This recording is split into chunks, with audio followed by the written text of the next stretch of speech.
Good morning. This is the sixth of a series, the Dr. Obachashaka Show. And this is the third series with Dr. Serie McDougal dealing with masculinity, Black masculinity, and Black manhood. The topic for this morning is Black manhood, a choice between two cultures.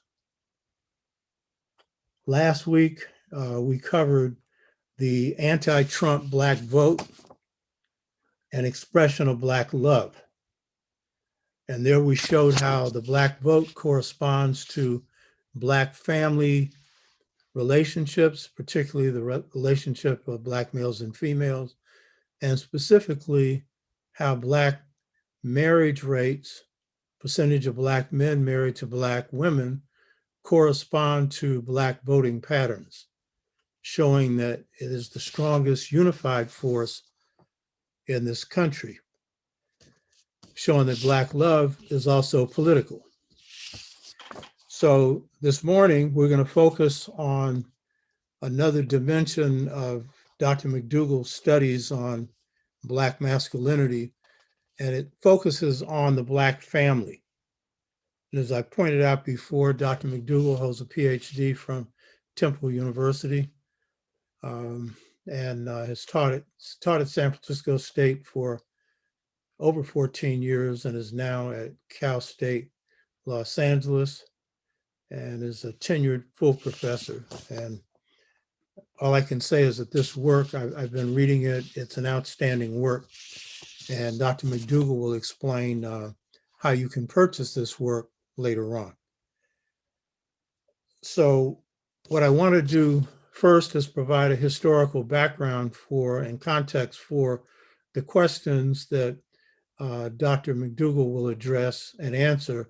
And these are very important because our families and communities are in a state that is one that has faced some severe attacks since a recent period of history, which we'll go into. And so much of what our families are facing today have to do with decisions made by powerful forces in this country to weaken Black power, and particularly Black communities. And a lot of these policies have had a major effect on weakening Black families.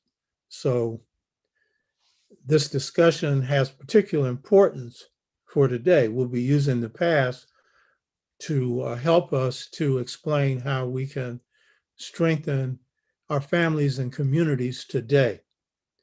So this discussion needs to be put in a historical context, and that context is what's the basis for African families? How were they formed?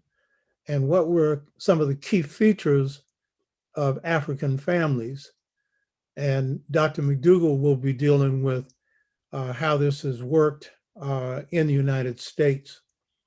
And he always starts off also with putting this in a historical context, which he can do as well. So what I want to do is just basically give you an overview of the formation of African families in Africa and make it clear that it's a primary reason that we have been as resilient as we are today as a people, this family system, and of course the great culture that it expresses, teaches, and passes on. So if we're to look at the formation of African families, what I'm going to say goes against what anthropologists and most historians say. And they have some ideas of African family formations that put them in certain categories. And you're going to see that these categories don't fit. They usually fit them in the categories of matriarchies or patriarchies, meaning societies ruled by women, matriarchies or patriarchies, societies ruled by men, or they describe them as matrilineal or patrilineal, where descent is either traced through the female line or through the line of males. These are anthropological terms, and these are terms that whites have used to analyze their family systems and world family systems, but these terms do not fit for African people. So just briefly, what I want to share with you, I want to first of all stress that the very model for African families is a model that I discovered through piping into God's mind. And a lot of people will find this funny. You've heard me say this once before, because in university, there's no course for piping into God's mind. In fact, putting spirit in the curriculum is kind of reduced to religion, and that's it. And I can say that if someone talked to me about piping into God's mind 30 or 40 years ago, I would have looked at them funny. So if anybody regards this as something strange, I can understand. But let me just say on the top of it, all great breakthroughs in all areas come through God's mind. All breakthroughs in science, Einstein's theory of relativity, came through a dream and then an intuitional breakthrough. George Washington Carver described this process as thinking God's thoughts. And he was probably, no doubt, the greatest scientist of the 20th century because he had a constant stream to God's thoughts, in part because he was a humble and good person. And he came into the world with gifts, which we all have.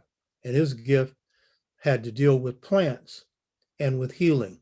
He said he never had a plant that he hadn't healed. And he saw himself as someone who was a guardian of nature and also someone that would help improve and heal Mother Nature.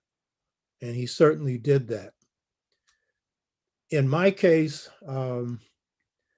thinking God's thoughts, what I call piping into God's mind, came after a lot of trial in life and then asking a big question as I was in the process of writing the most important book I've written, Return to the African Mother Principle of Male and Female Equality. And this was the hardest thing that I ever did, was write this book. It took 15 disciplines to write it, but it was inspired by the answer that I got through piping into God's mind. And so when I asked, what was the basis of just societies? Generally, when you pipe into God's mind on this level, you're asking questions bigger than questions that will just simply apply to you. These are questions that apply to humanity and to your people at large.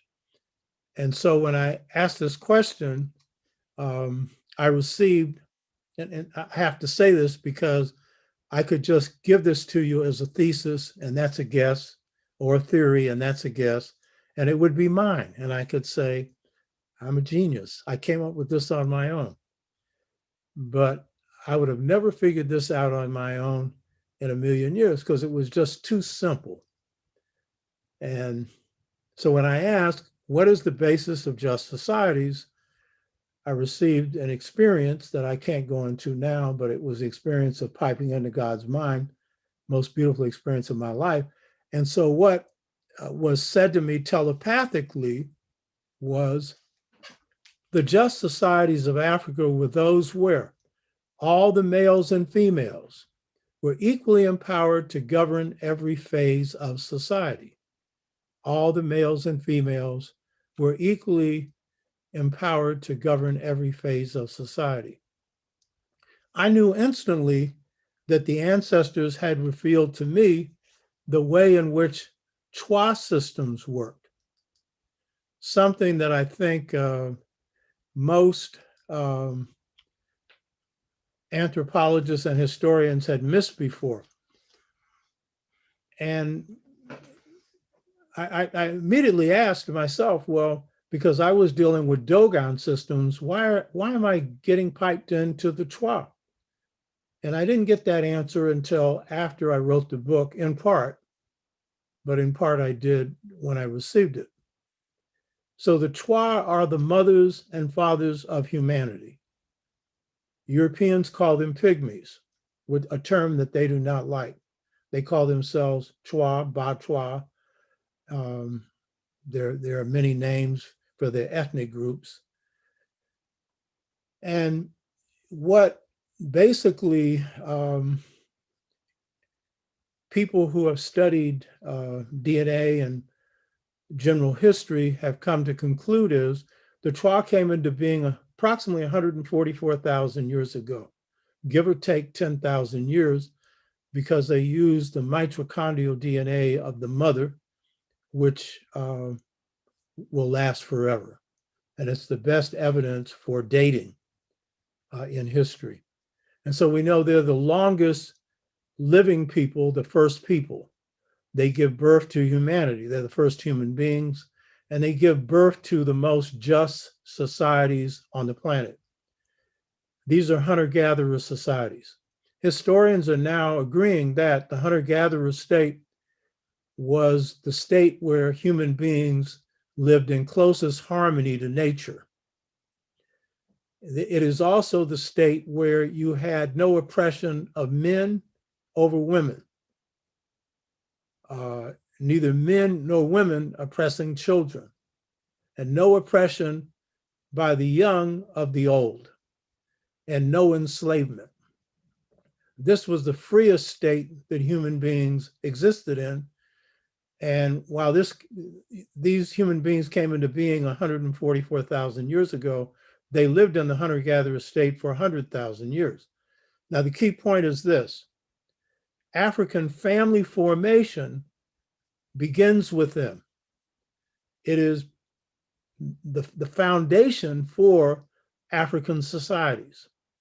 And because we lived in this state for the longest period of human history, it left a stamp that was deep throughout African history, throughout African societies, throughout African societies that we call classless, or societies that had no kings and queens, and throughout societies as great as ancient Kemet or ancient Egypt. And by the way, the founders of Kemet were Chwa, they were called Anu.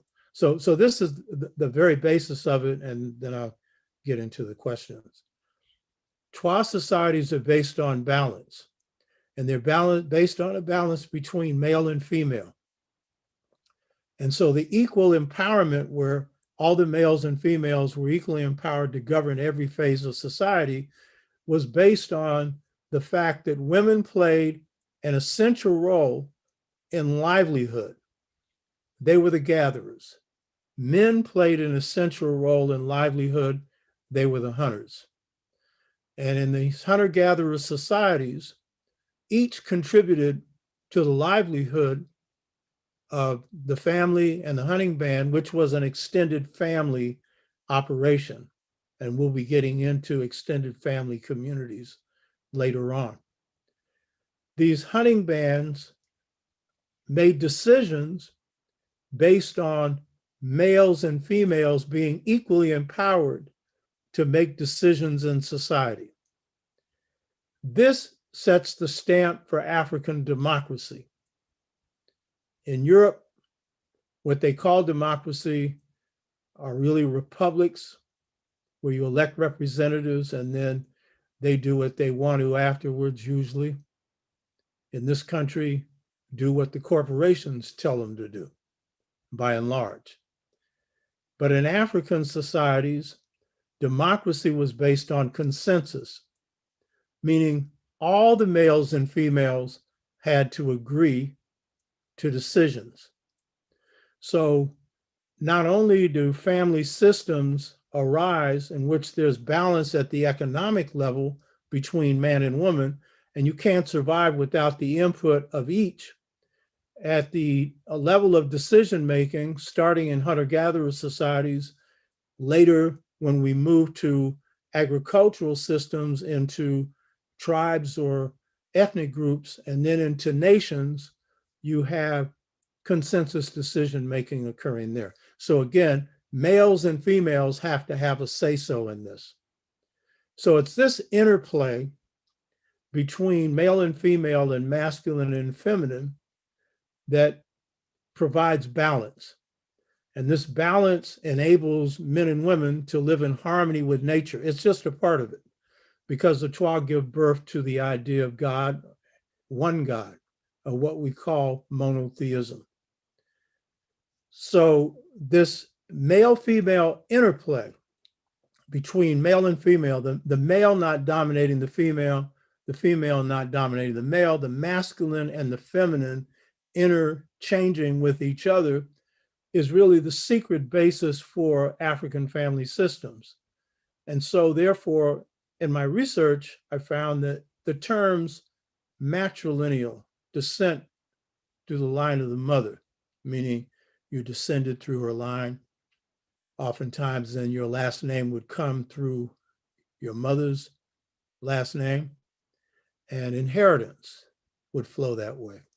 Or patrilineal, the same way. Your descent would flow through your father's family line, and your last name would come from them, your father's family. So, or matriarchy, where societies are ruled by women, or patriarchy, societies are ruled by men. There are a few societies in Africa where women ruled, and maybe a few where men did, but for the most part, what's called matriarchy is not, and what's called patriarchy is not. And so these balanced family systems are the family systems that prevailed throughout Africa. I have a term for it, I won't go into it now. But the key point is, it's this interplay of masculine and feminine that characterizes family formations and pretty much guarantees that women would not be oppressed by men. Cheikh Diop made the statement that in ancient African history, there was no systematic oppression of African women by African men. When this does emerge to any extent that it does, it occurs during the period of slavery and colonialism, and we'll see to what extent this model prevails. So that's the basic thing. And I should say there's a philosophy that underpins that, and that's something for another discussion. So we'll spend a lot of time on this at another point. So that's background for looking at Black manhood and a choice between two cultures. So Dr. McDougal, do you see the continuation of this family system and tradition in African-American family systems starting in enslavement and continuing today? And if so, give some examples of how this ancient family tradition is expressed in African-American family systems to today. Yes, I do. First, I want to say thank you for being able to be on your show and your evaluation of my text. And also thank you to the viewers of the Obatashaka show as well. And to answer the question, I think absolutely. And it's, of course, it's natural that that's the case because African people brought with them their culture, their understandings of family along with them to the various destinations throughout the diaspora, in this case to the American colonies, and used that role flexibility, continued the values that were associated with fatherhood in different African contexts and adapted them in the American context. And it's a blessing that we are able to now be able to reach back through knowledge of African history and traditions to be able to draw on such a vast resource of traditions, all of which seem to have found different ways to demonstrate balance and stability in family through gender roles, etc. And through role flexibility, through different forms of fatherhood, non-biological fatherhood, the extension, the non-blood extension of the family in the American context, the practices of naming, all of which worked to maintain stability and support and nurturing in family, even during enslavement. You gave one example as naming. Could you give an example of that? Yes, in cases where a family member was sold away, the most likely family member in a family unit to be sold away would be the father. And in the case where that happened and there's a child, the child will be named after the father. In some cases, because families knew that the father might be separated from the rest of the family, parents would name a child after their father. Even sometimes there would be like a female named after the father with a male root and a feminine suffix of a name. Henrietta, for example, you know, and they were just ways of maintaining the relationship between fathers and children in a context where the father's relationship with the rest of the family was under constant assault. And it's an adjustment of that and a demonstration of that flexibility in maintaining family stability.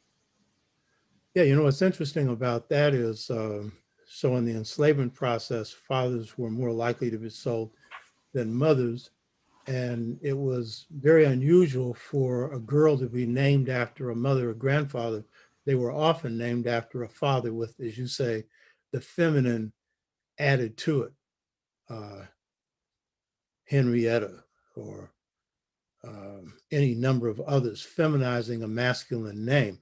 And what's interesting about that is in traditional African family systems, very often that was manifested by the man having both the name of the mother and the father, you know. So in the case of the founder of the Empire of Mali, Sunjata, who some historians call Sundiata, he has the name of Sund Jata, um, who he's named after the father, who is the king, a lion king, and the mother, buffalo woman. And so the name is a contraction of two things, but it's also it's a way of reminding you of a philosophy. There's a philosophy there.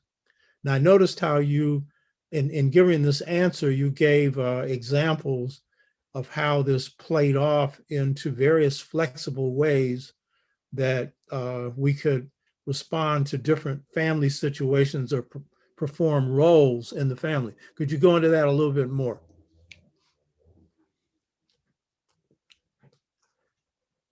Yes. So the role flexibility, for example, in Black men have been falsely depicted as absent or unavailable, even in the context of enslavement. And actually, I think what we're able to see is that it was common for a father to be present. So in the cases that a man was sold away, there were other men who functioned as fathers to children. And that's one demonstration of that flexibility. And if you look at the case of Solomon Northup, for example, Solomon Northup had a strong relationship with his father, even though Solomon Northup was born in a free territory. But when he was enslaved, he gives a firsthand account of how he took on a father role for a young man who was not his biological son, and it was a non-blood relationship. And so African families in the American context extended beyond blood relationships in order to maintain family stability. And family was rooted in the relationship and the function that a person had, not just their blood relationship. So that flexibility is an added element of family flexibility and extended family nature, even compared to uh, African families on the continent. Um, you and other researchers on the Black family, including Dr. Wade Nobles, have talked about the way in which there's a flexibility in roles in the family, but a clarity in terms of what it means to be male and female, masculine and feminine. Could you go into that a little bit? Yes, I think another one of the things that fathers did, that fathers were able to do during enslavement, was pass down, to engage in what we call today gender socialization. And fathers had traditions and practices that they had with their sons, even during enslavement. There were, in pre-colonial times in the African continent, we know that there were um, traditions in place to teach males how to deal with courage and fear, to internalize knowledge of ethnic history and wisdom and spirituality, and the testing and trials that they were put to in manhood, rituals and rites of passage. Well, the same was done during enslavement. Fathers had relationships with their sons, that taught sons how to hunt and trap, and how to deal with challenges and hardships and fear, especially in the climate where they were under constant surveillance. So that happened even during enslavement. Yeah, and your reference to courage, I think that one of the reasons probably why there's an absence of deep male studies is we're in a patriarchy and Black men are a threat. You know, you know. I think of George Floyd, powerful brother. When he's being stepped on by that cop, he could have easily got up. He was thinking, well, if he just is nice, you know, maybe he can get this guy off of him. You know, he was a big brother, but a kind brother at the same time. Um, and so, in that stepping, that kneeling on Floyd, that was a kneeling on manhood. That was like this white boy saying that, okay, this is this bad brother. I'm going to show him. Well, it's cheating because this ain't no fair fight, even half fair, you know. Uh, but what's interesting about this brother is what comes out about his life, about the kindness of this brother. He's a big old brother, and he basketball player, athlete, and everything else. But when he walked through the halls in his high school, it was always with a smile on his face. And I was reading something where he said he was on the verge of going to 12th grade, and his friends were all getting together, and they all had a vision about what they were going to be in the future. They were sharing men visions, and his vision was he wanted to touch the world. What kind of manhood is that? The writer, New York Times writer, thought, oh, he meant basketball. No, you don't touch the world playing basketball. You know what I mean? You get known. If you're good, you make money. You're good at what you do. Touch the world was a humane statement. He wanted to do something that was truly exceptional as a human being. And when he passed on, his little daughter was standing over his coffin. And she said, my daddy moved the world. My daddy moved the world. And I don't think she knew what he had said when he was 17 years old. And this was a little girl saying that. So I wanted to say that to say that your point about courage, that's often left out in the narrative. You know, there are slave narratives where slave masters are so bad, they're taken off in the woods and killed by Black men, you know, and where Black men, as you point out in your research, to defend their wives suffer death. But there is a root to that. And that root is why this black man is feared and why black male studies are few and far between, particularly the serious type you've done. There's a kingdom in West Africa called Segu, and it was made up of Bambara people. Malcolm X's great-great-grandfather, Ajar, was probably Bambara, and he passed his spirit on to his family line. And they had a warrior tradition, but it was true throughout Africa. That's the greatest warrior tradition on the planet. The Japanese samurai have a saying. They say, to be a great warrior, you need to have a little bit of black blood. What happens if you have a lot? Now, in the Segu kingdom, this was the code of warriorhood, but this was a code throughout Africa. And by the way, for warriors, most civilizations, most people who are going through the culture of warriorhood, they're taught that fear is natural. And what you need to do is be able to handle it. African warriorhood considered fear to be something completely unacceptable. And so when a Segu warrior entered the battlefield, and very often it was one-on-one combat because they had this great system of warriors challenging warriors, and then sometimes it would be armies against armies, but oftentimes it was one-on-one. The rule was you could not engage an enemy that showed the slightest sign of fear. That would discredit you as a man. There's no higher standard of courage on the planet. My father had that. Beating up the Klan at 12 years of age. There's a lot of black men that have that. And there's some sisters who do too. In fact, when Frederick Douglass was whipping Covey on the plantation, there was a sister who was the baddest person on the plantation. She could whip anybody. And when he was getting whipped, he called on her to help. And she shook her head and said no. She was glad to see him get whipped. That was a case of male-female complementarities on courage. So I just want to say that there are some rough, tough traditions that we have, as well as soft and nice. And the same one that's soft and nice can often be rough and tough.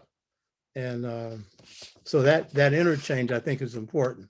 Now, a very important institution that Africans carried from Africa to the US and the Americas was the extended family. How did African conceptions of family and extended familyhood contribute to the flexibility, or as you describe it, elasticity of African American extended families during the enslavement process? Did enslavement demand greater family flexibility? And if so, why? How has this flexibility contributed to Black survival and well-being? It's a mouth of a question, but then we got a deep culture. So you don't expect a simple question coming from us.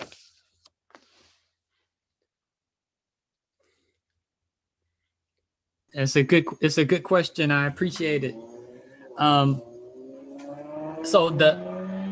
think that what it tells us is that we already arrived in the Americas with extended family understanding that was based on lineage, blood. It was based on spirituality, and what we see is the continuity of that extended family. And what I say is that there's even greater elasticity in the African American context because of the concerted attack on the family. I mean, families were attacked, were separated with intent in order to prevent rebellion among African people. And so because there was an intentional attack, that it required the African American already extended family to become even more flexible beyond blood relationships and lineage, beyond even officially recognize marital ceremonies. They had to create their own traditions and had to validate non-blood related family relationships that were still rooted in family and went beyond blood, and more emphasis on, I think, as Andrew Billings and Robert Hill and others have emphasized, based on function as well. And Dr. Nobles, like you mentioned, added also spirituality. And the church played a major role in maintaining those families as well, and providing a spiritual and moral uh, backdrop for how to define families. So in terms of the extended family institution, and the greater flexibility, which I think it's perceptive on your part to note that the conditions of enslavement call for greater flexibility. Can you give some examples of the way in which the interchange of men and women operated in the extended family context in helping Africans who are undergoing an inhumane, savage system? Yeah, and and as far as time wise, you mean during Slavery. enslavement? Yeah. Yeah.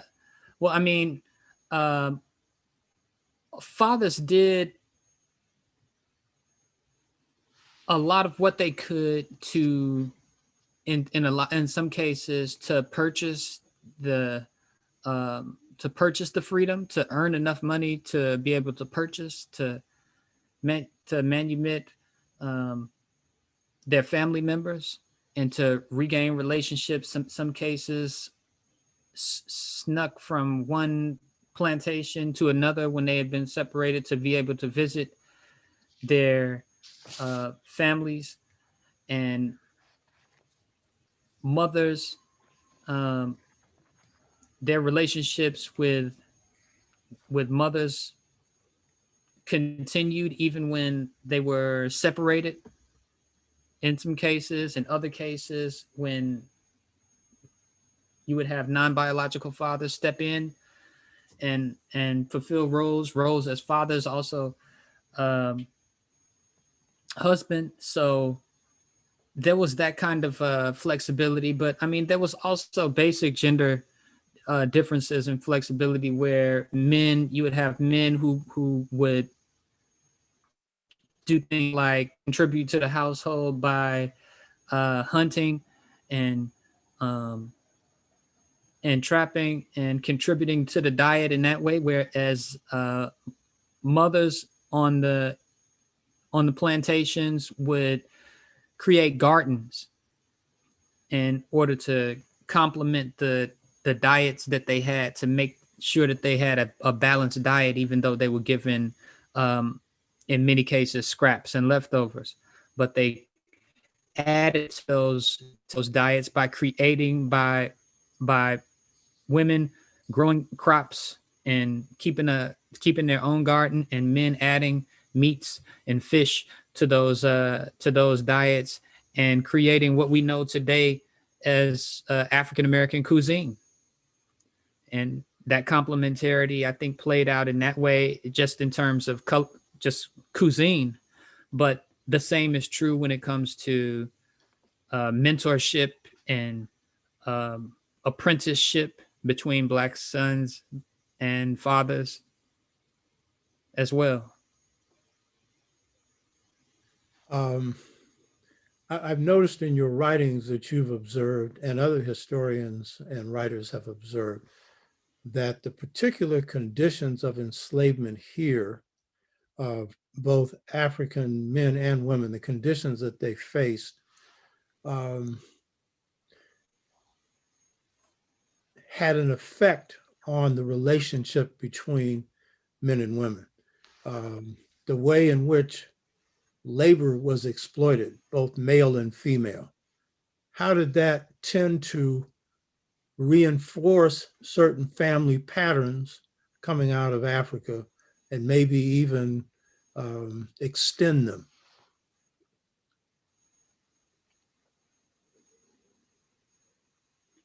Did you have some? Did you have anything specific in mind Well, there? a lot of Just historians have curious. noted that the particular way in which African men and women were exploited in terms of labor that was often very much the same tended to reinforce some equalitarian practices in the family.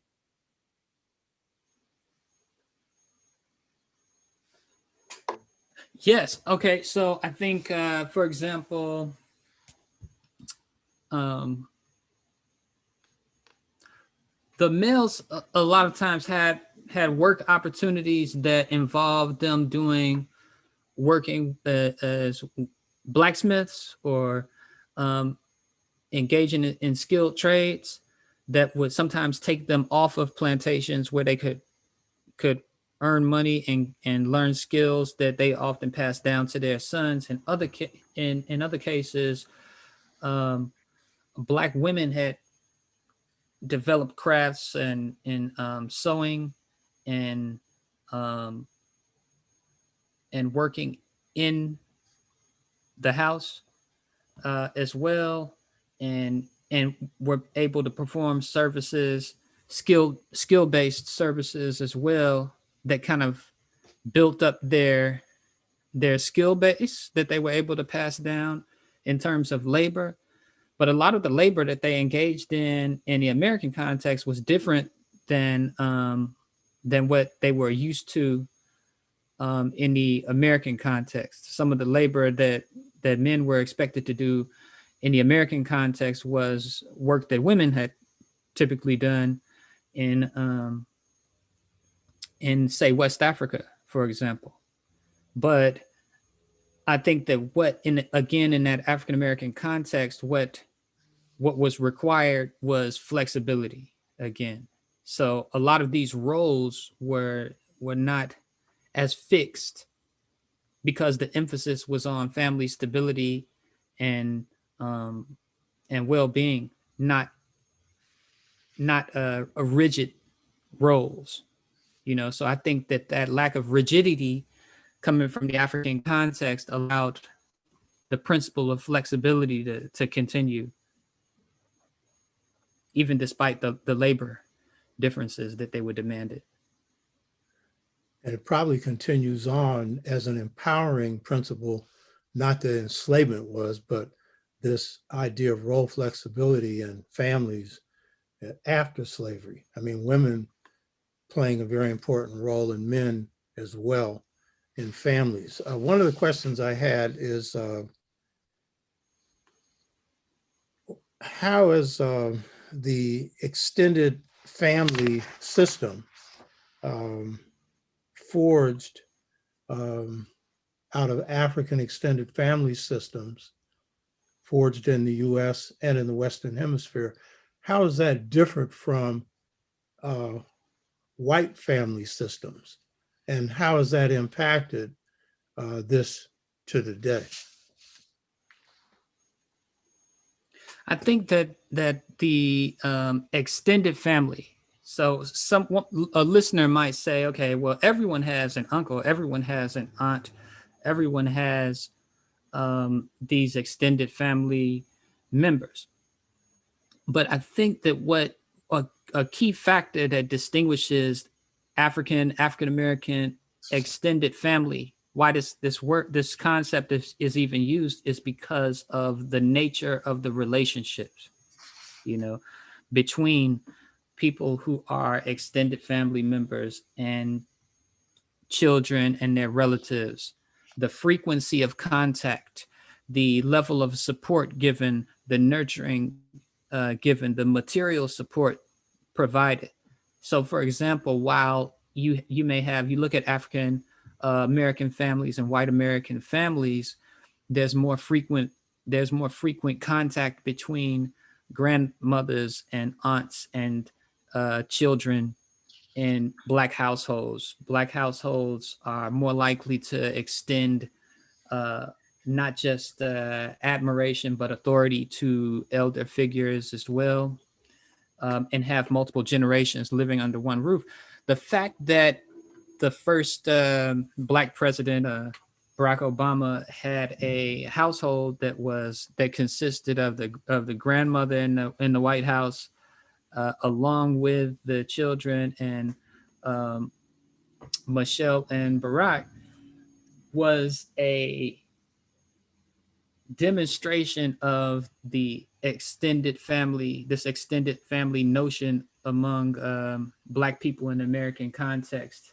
It was no coincidence, you know. So it's the nature of the relationship and the interactions, the responsibility, the reverence between members of extended family that define it as such, not just the existence of like people who are in extended family roles.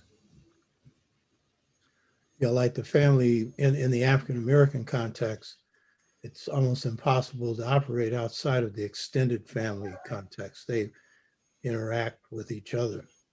And one of the values that I see, and I know it came from my own upbringing, is that when you're in an extended family situation, you have a lot more models to draw from when it comes to models of manhood and models of womanhood. Yeah. And the older ones, the grandparents who often they say spoil you, also bring another thing into the equation. The song Grandma's Hands, one of my favorite songs, reminds me of my grandmother, you know. In fact, I have a view of my grandmother very different from the people in my family who were raised by her. I have the soft view. When I talk to others who were raised by her, they have a different view. So the view I have is the very nice grandmother who never spanked, who was always sweet, but there were others in the family who got the other side and they needed it. With the end of enslavement, we entered the period of Black Reconstruction, where for a period of time Blacks have the vote and whatnot, and then the period of segregation or post-Reconstruction or Jim Crow. By the early 1900s, many Blacks migrated north to improve their economic conditions. In your book, you go through some of the differences in the economic conditions that Black men faced and Black women faced when they moved north. How do the economic conditions facing Black men um, impact the Black family? And what was different about the way in which Black women experienced racism as well as entered into the job market as opposed to the Black family? It's commonly assumed that during slavery, the Black family was broken. And is that true? What was the state of Black parent, two-parent households in the Black community from the end of enslavement to the 1960s? Yes, I want to address the idea that it was broken. So the Black family was not broken during enslavement. It was under attack during enslavement. Black fathers um, were not deprived, or they were not prevented from being fathers. They continued to father under duress. So they continued to assert their manhood. Their manhood wasn't broken, and neither were their family relationships broken. They continued, although under attack and under duress. As far as the migration, like for example, there was migration, particularly after Reconstruction, and particularly again, during the World War I, more migration to the north for the purpose of opportunity to escape racial terrorism, due to and also crop failures in the south as well. A lot of these factors pushed and pulled Black people, particularly Black men, to take job opportunities in industry in the North. So of course that means in some way that men were pulled away from family. So in the South, but when they arrived in the North, yes, there were job opportunities that they came for. However, that put them in competition with white males for work and white unions who resisted Black male workers. And particularly when Black males returned from fighting in the war, a lot of competition between them and Black males.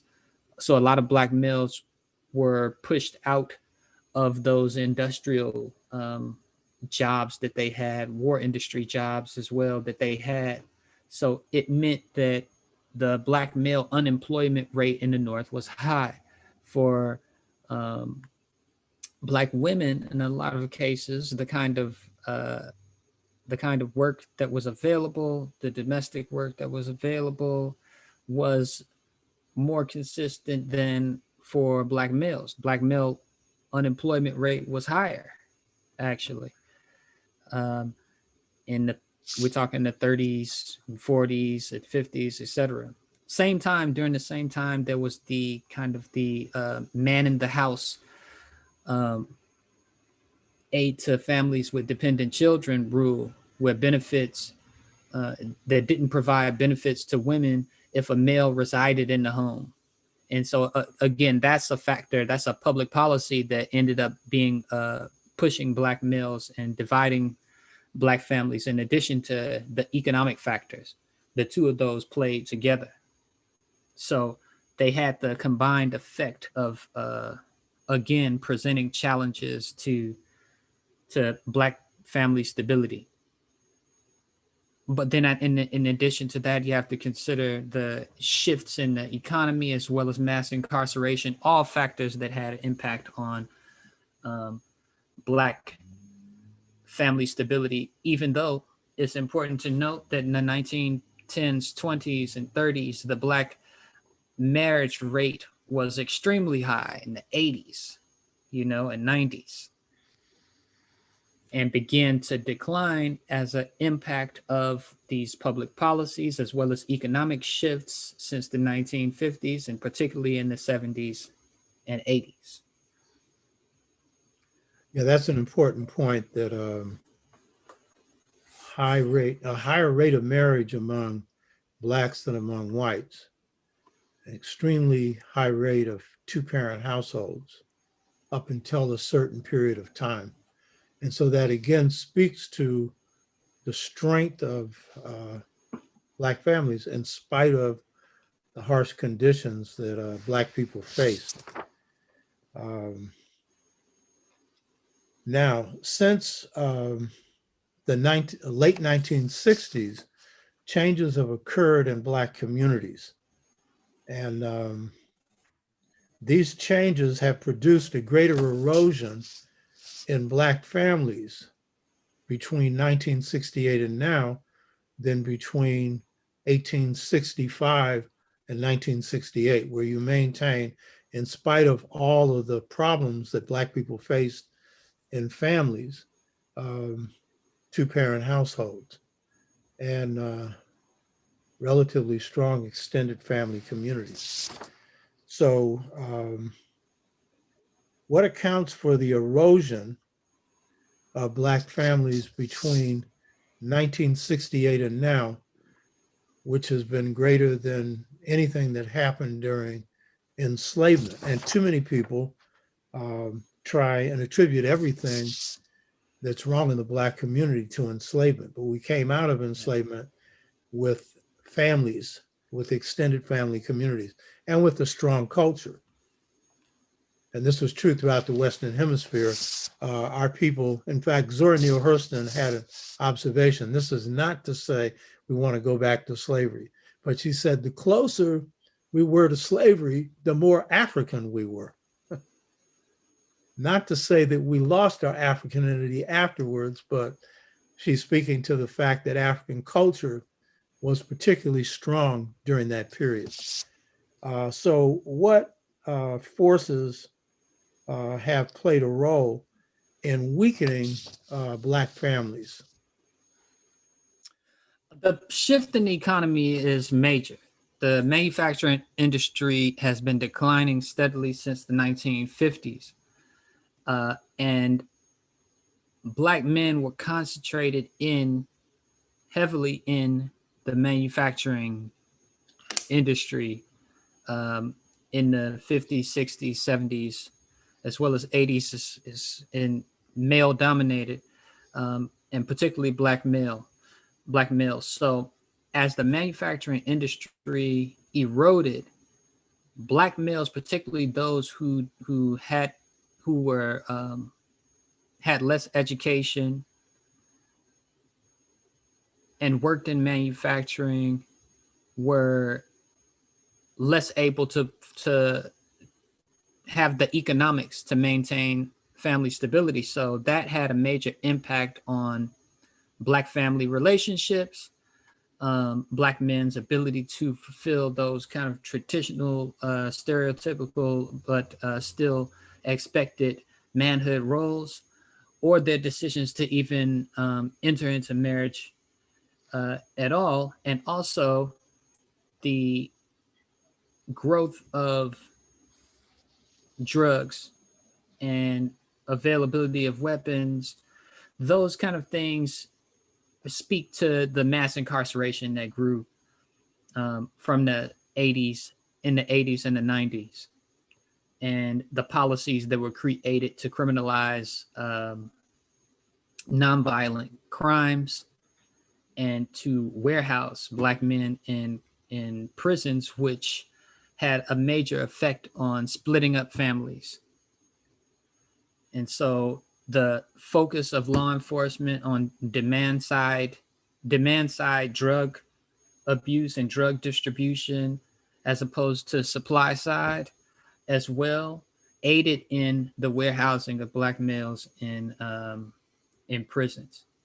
The lack of preventative law enforcement, the lack of drug treatment, which we kind of see the reverse now that middle class whites are being affected by opioid um, drugs, you see more of an emphasis on treatment and prevention. However, during the 80s and the 90s, there was more focus on punishment and retribution than it was on treatment and prevention. And that again, major effects on Black families. Now you see Black men still underrepresented in industries and job industries that are automation resistant. So one, you had the movement, the first deindustrialization and shift in the economy was the movement of manufacturing jobs offshore, where companies could pay them significantly less, had less concerns about unionizations, environmental regulations, or labor standards, and able to get manufacturing work done for cheap and lower the prices of goods. And now you see kind of a second phase of deindustrialization or offshoring, where you actually have um, some white collar jobs that are being moved offshore, whether it be telephone reception, secretarial kind of duties that are also being offshored. So as a second wave of, and the jobs that require higher levels of education that are automation resistant are also jobs where Black males are underrepresented. So you see the continuation of that same phenomenon. Yeah, I think that in what you're discussing, the deindustrialization or offshoring, taking jobs out of the country, that was a decision of big business to make a profit and therefore impoverish large sectors of workers in this country for the sake of their pocketbook. And this had the hardest effect on us, as you point out, because over 20% of Black male workers were concentrated in manufacturing. So 12% of the population, that has a hell of an effect when those jobs are gone. So on the one hand, you see that. this comes at the same time that the US begins to embrace what a lot of our listeners don't know anything about, neoliberalism. And it's the University of Chicago and a guy named Friedman who comes up with the formulation of this, but he's more the spokesperson for something that big business wants to do, which is to take virtually everything that's in public hands and privatize it. And so what you're seeing then is more and more the concentration of wealth into the hands of fewer and fewer people. And this plays out in Africa and in Asia. It starts in Chile and in Indonesia, where these policies are tried out first and then brought home under Ronald Reagan. Reagan breaks unions, and what you see is an increased investment in the military budget and increased impoverishment in this country. And he's held up as some great president. One of his cabinet members called him a cipher, which cipher means non-entity, someone who just exists physically, doesn't think, doesn't do anything. He was a microphone for these policies, shaped in the first administration by the Hoover Institute, which, by the way, tried to destroy Africana Studies in 1992. They orchestrated that move. So Blacks are caught in this vice. And then with that, you get the drugs hitting Black communities. Now, that's an intentional targeting of Blacks, because the Black freedom movement, the Black power movement, the Black Panther movement, the Pan-Africanist movements, these movements had really upset power in this country. And as a result, they came back on us with a vengeance. And so our people need to understand that part of the reason why we have problems in the Black family or extended family or in the community is a conscious war being waged on us. And we know the drug war was launched by the CIA. They admit it. They admit it. So therefore, Black families have to deal with political responses as well as social responses. You point out in your book that at the same time that Black families are being attacked by these various policies, many of our leaders, some of our best leaders, you cite some, King, Malcolm, Fred Hampton, from where you're from, are knocked off. I'm one that faced 3 assassination attempts. Not all of us got knocked off, but a lot did. So what role do you see resistance movements playing in strengthening Black families and Black communities? I think that the resistance movements are critical because they're part of healing. You know, as Frantz Fanon kind of identify resistance as a source of healing, as affirmative, because it allows you to actually engage in doing something about the problem, but as well have those high profile Black males being assassinated had a major impact. And I think that what they represented was images of Black males that contradicted a lot of the kind of desired masculinity that the state would like to see. I mean, there's an acceptable image of Black males can be assertive only in certain arenas, you know. But I think that those figures that they eliminated said a lot about the kind of Black manhood that was unacceptable. If you are attempting to be an assertive Black man, aggressive in any way, then it needs to be in a context where where you have some white institutional profit, you know, from it, not like on behalf of like Black families and communities, because that's the unacceptable form of Black manhood. And I think that absolutely sent the message. So when you have those kind of leaders and Black men who are in positions of leadership in resistance movements, I think it dispels the truth smashes 1,000 lies, as sometimes people say. I think that that's the case. The impact, for example, if you take the impact that the presence of Michelle Obama, there's 1,000 stereotypical images of Black women, but uh, the image of Michelle Obama, it outweighed those for Black girls. So I think that the same image, when it comes to Black men in at the leadership position of different resistance movements or being in leadership roles, um, has the same kind of effect on young Black men. So I think that those the resistance is critically important, because also we need, while there's changes, there's Black people pushing for change in mainstream institutions, which is important. I mean, it's important to push the president for increased funding in the Equal Employment Opportunity Office to prosecute job discrimination cases, is to um, implement those job training criteria, the ones that President Trump hated, that talked about anti-racism and hiring, etc. Those are important, but at the same time, we have to have our own institutions and processes outside of mainstream politics as well.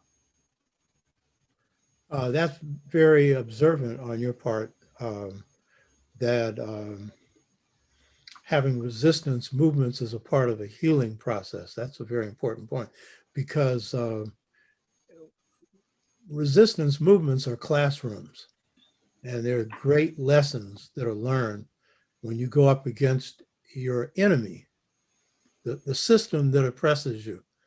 And the first thing you learn is they're not invincible. And you also learn that you've had instilled in you over generations this need to fear whatever power can do you. And one of the first things that happens in resistance movements is people throw fear out the window, and then they start to think more for themselves.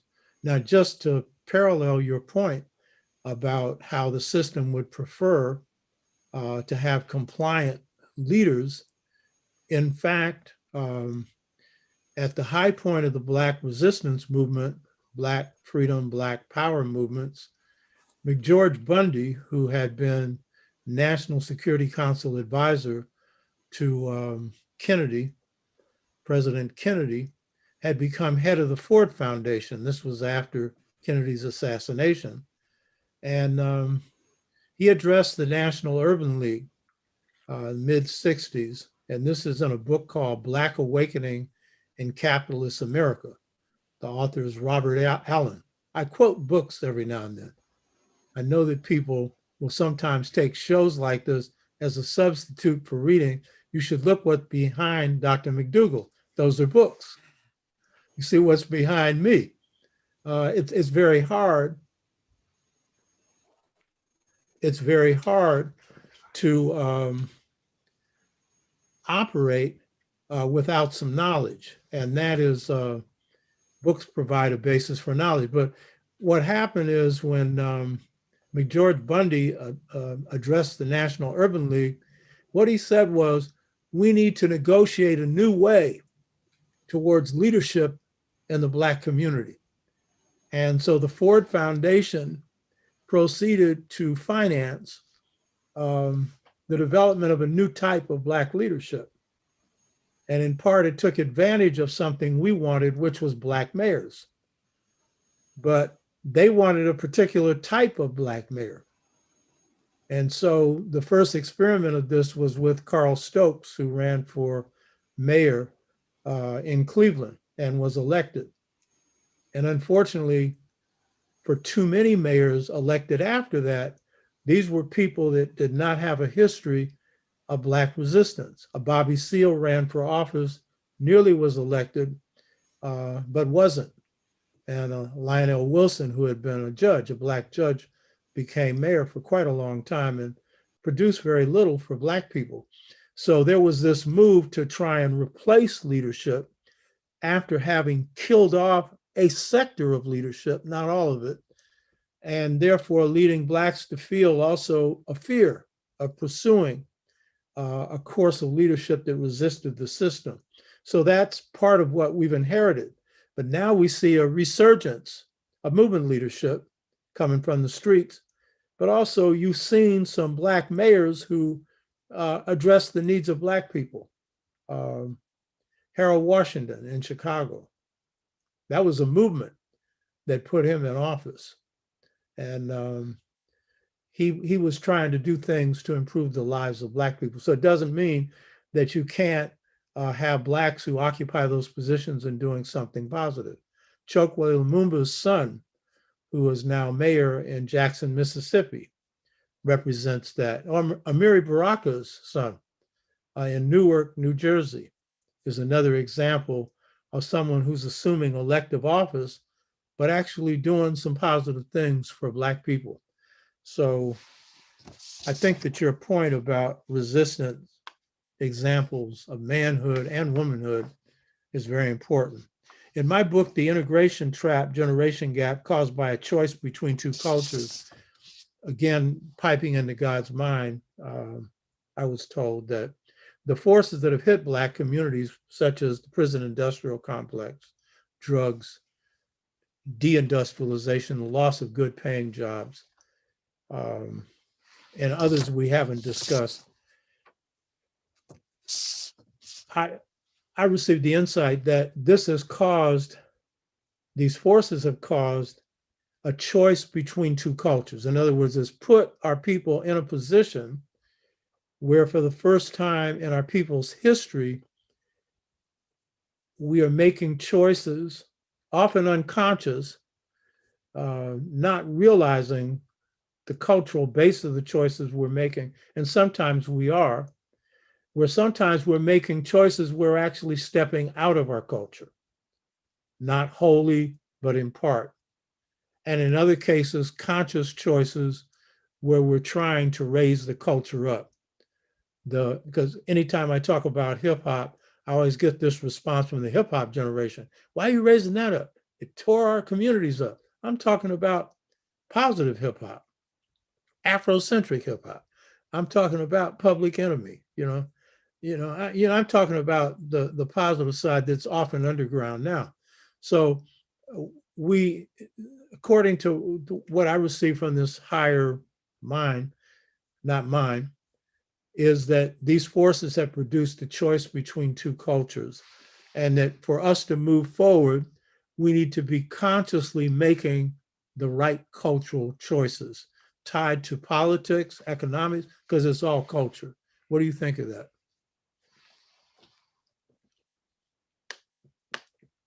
I think definitely we have to have an agenda that's tied to our own culture. Everything else is just not quite enough. Um, it has to be cultural. Like for example, on college campuses, there's a big push for equity and inclusion. There's pushes for against racism on campus and all of those kind of things. But what about cultural affirming? We want students to not experience racism on campus, but what about being culturally affirmed in their educational experience? I think that part is, unless we have the cultural choice, we make the right cultural choice, then everything else can be just a conduit, or it can be, everything else can be transformed into a tool of oppression if the cultural choice is not there. If we're in the classroom and we go and we rally against inequity, etc., but culturally we've adopted the same epistemology, Eurocentric epistemology, then it's just as well. So absolutely, I think that we have to make the right cultural choices. We can't make culture take a back seat in terms of our political movements, whether they be political, economic, or educational, whatever. culture has to be guiding our choices. The person that I often refer to in the background that people can see with the sunglasses, Amilcar Cabral, who you hear me quote quite a bit because I don't quote too many people these days. At my age, I'm supposed to have some of my own ideas, but I do quote when it's relevant. And Amilcar Cabral said, the liberation movement is an act of culture. And if it isn't, then you're going to find yourself in a bad position. He also said, you can measure a people's chance for achieving freedom by how different their culture is from the culture of the oppressor. And that means not just different, but on a qualitatively higher ground when it comes to humanism, when it comes to notions of freedom, when it comes to notions of freeing people from poverty and all the other constraints that tear people down. So, for example, in the Black Lives Matter movement, I think that one of the good things about their movement is they've drawn from one of the best features of African American leadership culture, which goes all the way back to the C.O.R.E, which is based on consensus-based democracy, of group-centered leadership, or what they call leaderful movements full of leaders. And that breaks this mold that is very, very Eurocentric of the people having to be saved by great people, great men or great women who are going to come along and save them. Unfortunately, 70 million people seem to have bought that with Trump. I don't know if they really believe that he's great, but they certainly believe in him. And some of us, Black folks, we have this idea that we're not going forward unless we have the great leader to come back on the scene. We don't have any now. You hear this constantly in the Black community. We don't need any now. What we need is many leaders. And many of us have to assume roles in our families and in our communities. So, I think that point is very important. In light of that, when you look at the values that Black males have in regard to manhood and parenting and in relating to women, um, how do we look at those values of manhood, values of parenting, and general cultural values that African men have um, as providing a way for Black men making the right cultural choices in parenting, in the community, um, extended families?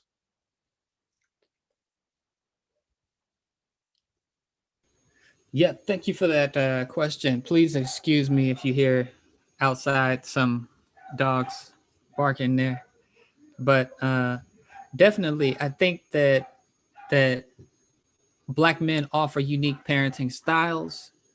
In a lot of cases, there's give and take there, in terms of them being typically like their emphasis on achievement and education, but also styles that are both supportive and nurturing as well as disciplinary. Black fathers tend to be more authoritarian in style compared to their partners, but at the same time, that depends on the gender of the children because Black men typically behave differently with their daughters compared to their sons.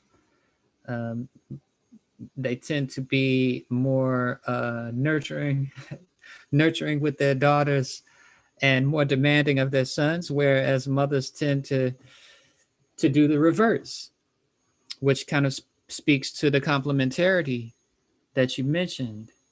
And when that's not available, then it can have some effects on the mental health and the ability to sustain healthy relationships on children when they don't get that. So I think that those central values of achievement, education, nurturing, they kind of build on the manhood values of Black men that consist of self-determination, um, providing and supporting, spirituality, knowledge of self, um, assertiveness, etc. I noticed a smile on your face when you were talking about the role that men play and women play in the family, easier on the girls and harder on the boys. I saw a Yeah. little in your face. Yeah, I think I think a lot of people can relate. I think it brought back some family memories. Absolutely. Uh, yeah, that was the case.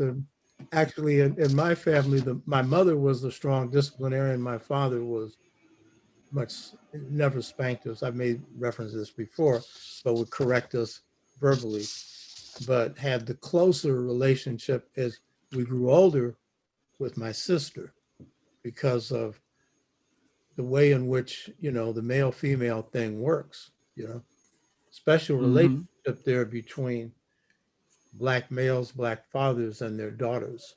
You got any comments on that?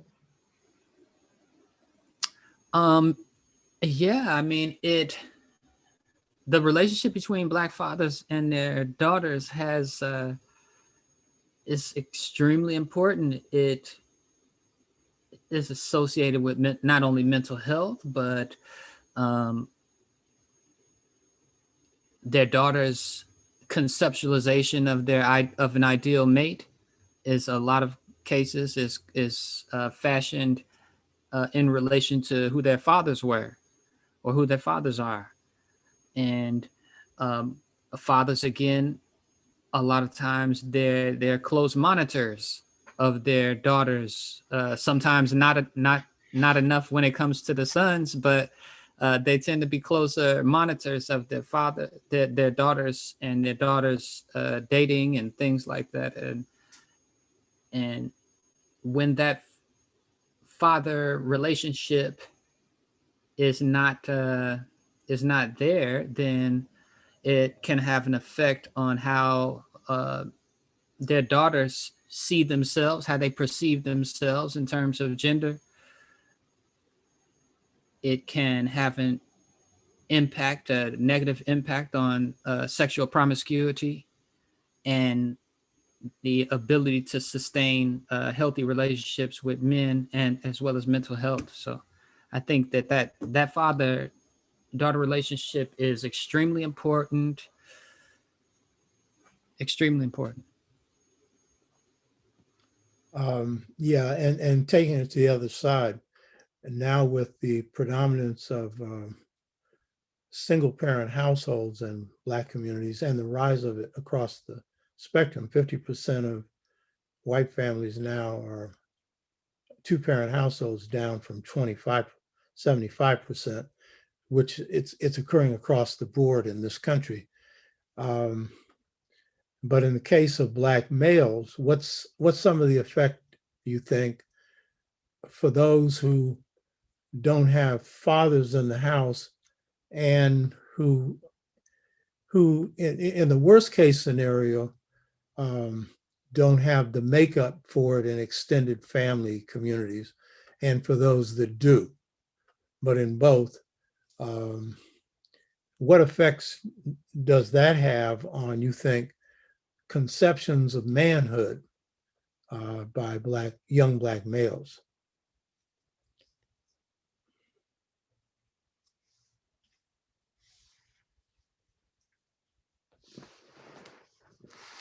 No sound. He's on mute. Tell him he's on mute. You're on mute, Siri. Thank you. Appreciate that.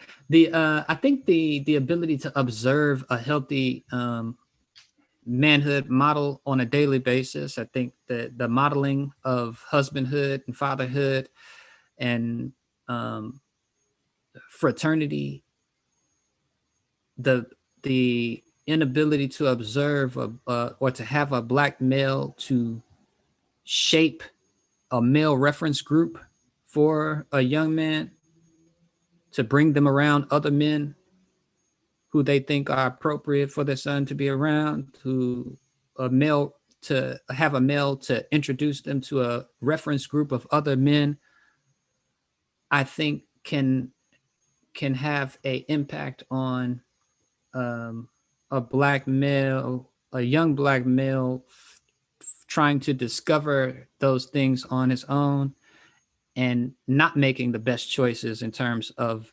modeling. Um, and I mean, it would be unrealistic to expect a young a young male to be able to make the best choices in terms of what kinds of manhood ideals to model after, and adopt unhealthy manhood and masculinity models. So I think that's one of the unfortunate impacts of not having that relationship. Yeah, I think one of the things that you'll note that brothers often say, and sisters, who are in, whether it's the worst case situation where they've never seen their father, or in others where they have some interaction with the father, or it's an uncle, grandfather, whatever, that takes that role. One of the things they will say about the mother is she played the role of both the mother and the father. And the nature of Black families enables her to handle that role a lot better because of this role flexibility, of this masculine, feminine kind of thing that goes on in Black families, even when you have a father in the household, because one may be performing a role very different from their own sexuality. So, yeah, that's a problem that we have to negotiate. One of the things I've noted is that with some young Black men, in the worst of circumstances, some of them have done quite well in terms of assuming roles, often that's very sensitive in terms of the relationship to their mothers. And sometimes if it's a mother who had problems, if it was incarceration, or if it was drug abuse, some of these young males are often the ones, not always, but often, and or females, it can be either way, but in this case, we're talking about Black masculinity, who come in and fill a role to give support to their mothers, often a role that you would expect coming from a husband. What do you have to say about that? What's your observations I on think that's true, and that's a part. It's a testament to the resilience of uh, black families as well. Because in some cases, having that single parent that can foster a more cooperative and lead to a lot to more attention and less conflicts. It could have been a unhealthy relationship, not one that you would want to keep together. So, I mean, of course, that's a better circumstance, and it can benefit the parent-child relationship as well.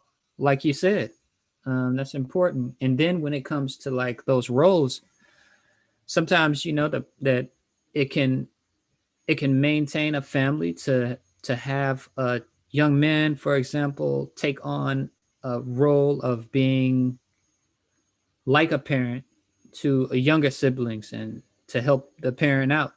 And that works, especially when the boundaries and the rules have been established. The expectations have been established by the parent. This is what this is what you're supposed to do. This is the role you play.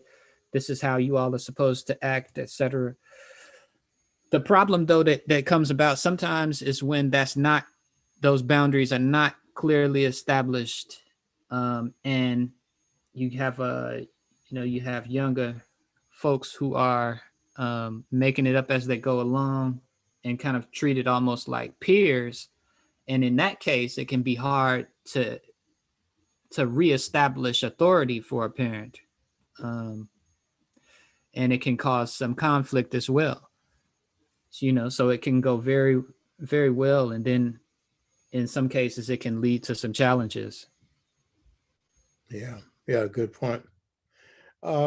Looking at the extended family institution that we brought out of Africa here, sustained us through enslavement. What is the nature and state of the extended family today? And how is it working to help fill the gaps arising from weakened two-parent households? It's absolutely still in place. Absolutely still in place. You have sometimes their uh, a parent or maybe a mother has been incarcerated or is maybe has an addiction or maybe is too young to become a parent. Uh, in all of these kinds of cases, there are other women who step in. There are aunts and sisters who step in, grandmothers who step in, and the same is true for men.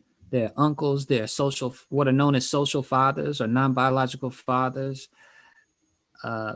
coaches, grandfathers, pastors, imams, who step in and serve the role as fathers for Black boys. So that extended family is still there, and it needs to be more acknowledged as a cultural reality and not a symbol of brokenness, but a symbol of family of culture and that extended family nature, so that it's not too problematized in the Black community itself. It's important that at least Black people not look at that as something broken, but something that's a part of our tradition. The other side of it is a more of a kind of a cold political side, which is that a lot of times these non-biological parents are not receiving the um, the political and tax benefits and that they should be recognized for. So it's important for us to recognize it, but politically, it's important for us to push for policies that acknowledge that those roles, those informal um, adoptions and relationships. That's a very important point you're making there, because it's a common assumption among too many Black people that the extended family is broken. And particularly, they mean the extended family community system, but that it's broken. But the point you're making is this is based on relationships, and this is based on roles that people fill in various ways in their families and in their communities. And those have continued. And just as you argue that the stress and strains of enslavement led to greater flexibility, um, that may well be what's going on right now. You know what I mean? The greater strains that are being put on our people is leading us to rise to that occasion. So that's a very important point. Um, so that conclusion that Dr. McDougal is making, I think, has some profound implications for um, how we address the issue of family um, and community today. If we understand that this extended family system is still strong, it's been hit hard, and particularly by drugs. Drugs has had a devastating effect on our communities, our families, and the prison industrial complex as well. But we see extended families filling in those gaps. Grandmothers have taken a huge responsibility, and grandfathers in this case. In Dr. McDougal's book, he cites an example, and many people watching this have many of their own, of um, a family member who takes in, it's a grandfather, I believe, taking in the grandchild, and then he's older, and he's letting it be known to his son that his daughter's child will be raised by him, and he's handicapped when he passes on. So it's that humanism, that caring for each other that is so strong in our culture. We can't underestimate it. We really can't underestimate it.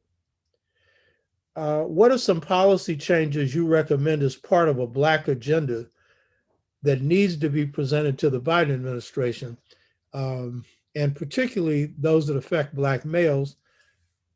And I'm not suggesting that's the only thing that should be presented. It should be noted that Black Lives Matter has requested a meeting with Biden, and I'm sure other groups are lining up because even if he has a constrained set of circumstances, like the Senate is not in the hands of the Democratic Party, there are things he can do along with his vice president. And I'm not suggesting that's the major issue for us, because the major issue is what we can do for ourselves. But the question is, what are some policy recommendations, programmatic recommendations that you would recommend that this administration pursue, especially on behalf of Black males?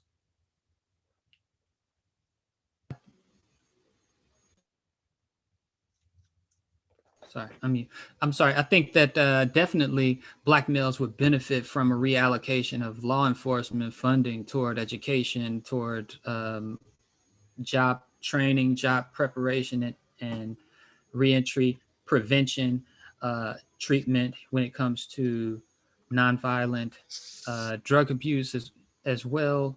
But then a big part of the family relationships is related to economic policies, because Black males do much better, perceive themselves better in families, and are more involved in family when they're employed. So the fact that Black men are overrepresented in these industries, like truck drivers and operators and store clerks, it puts them in a vulnerable position, because they're underrepresented in areas like software developers and managers and operators, which are the things that are more automation resistant. So Black people bore the brunt of these COVID related job losses, and underrepresented in the kind of jobs that would allow you to be able to stay home and continue to work. So it's going to be extremely important for there to be more protection for Black people who are in the kind of jobs that Black men are in, but also more emphasis on or funding for the retraining of Black men for jobs that that are more resistant to automation. And another big part of this would be funding available, a reduction in interest rates for Black owned businesses. Um, for businesses that get started in neighborhoods where there's high unemployment rates. But also, I think that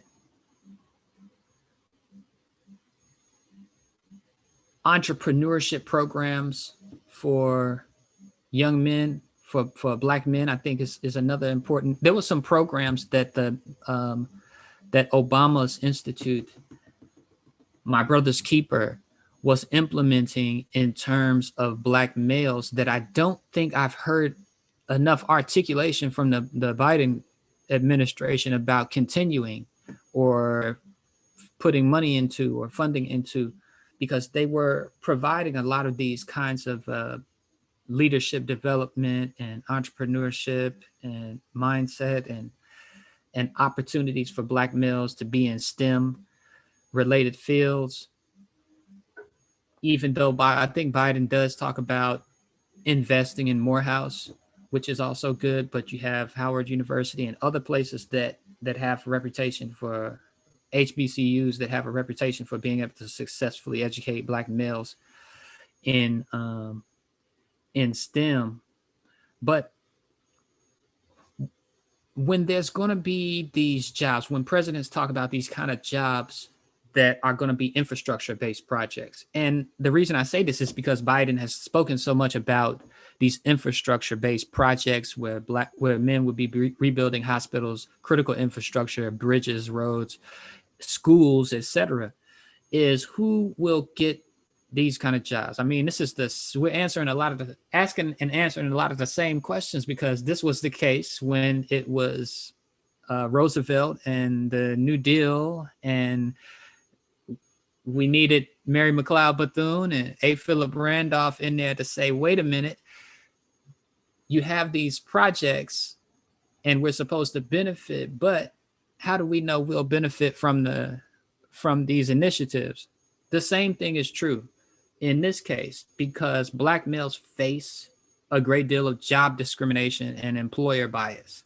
Black males are stereotyped by many employers as being antisocial and lacking social skills. So I think it's important to put in place some local hiring provisions for neighborhoods where these infrastructural projects will take place, and provisions that will ensure that that hiring is done on a fair basis, and that Black men will actually benefit from the kind of jobs that they're planning on doing. The other thing is, I think that there is the Workforce Innovation and Opportunity Act. That is something that Biden has talked about wanting to put more funding into, because it does do programs that are oriented toward reskilling, or what's called reskilling, and linking job seekers with job placement. So that kind of funding is going to be important as well. So I think that those kind of initiatives, initiatives that are more humanizing toward Black fathers who are paying child support, for example, the kind of addressing the policies where a father could be accruing additional child support debt while incarcerated is just it's not smart policy. Increased benefits for non-custodial parents, just kind of the challenging the assumption of like a father not being involved if they're not located in a home. Counting some of the in-kind services that fathers provide toward child support. I think those kind of things, having more realistic adjustments to child support payments amounts based on fluctuations in fathers' wages. I think because a lot of these policies were based on middle-class white fathers who were intentionally not involved in their children's lives, whereas Black fathers, especially those who are poor, sometimes the practices are not terribly realistic. In addition to the fact that Black fathers who are non-custodial fathers are significantly more involved in their children's lives and have better relationships even with their with children's mothers and with their own children compared to white fathers. So I think that some of the kinds of policies could stand to be adjusted as well. So the manhood training programs, the fatherhood training, fatherhood preparation and training kinds of programs are some kind of programs that I think that we can do on our side. And they're being done. Like one of the things that I wanted to mention was that so many of the solutions already exist in programs here and there in different places throughout the country that don't necessarily have the kind of funding that they need to serve a larger amount of fathers. So I think pushing for the grants, the kind of grants that they can benefit from, um, would be very good in terms of criminal justice. The policies that include educational programs for inmates to obtain degrees in prisons, I think is something that also they can benefit from. And just those kind of fatherhood and marriage promotion, marriage initiatives, I think those would go a long way.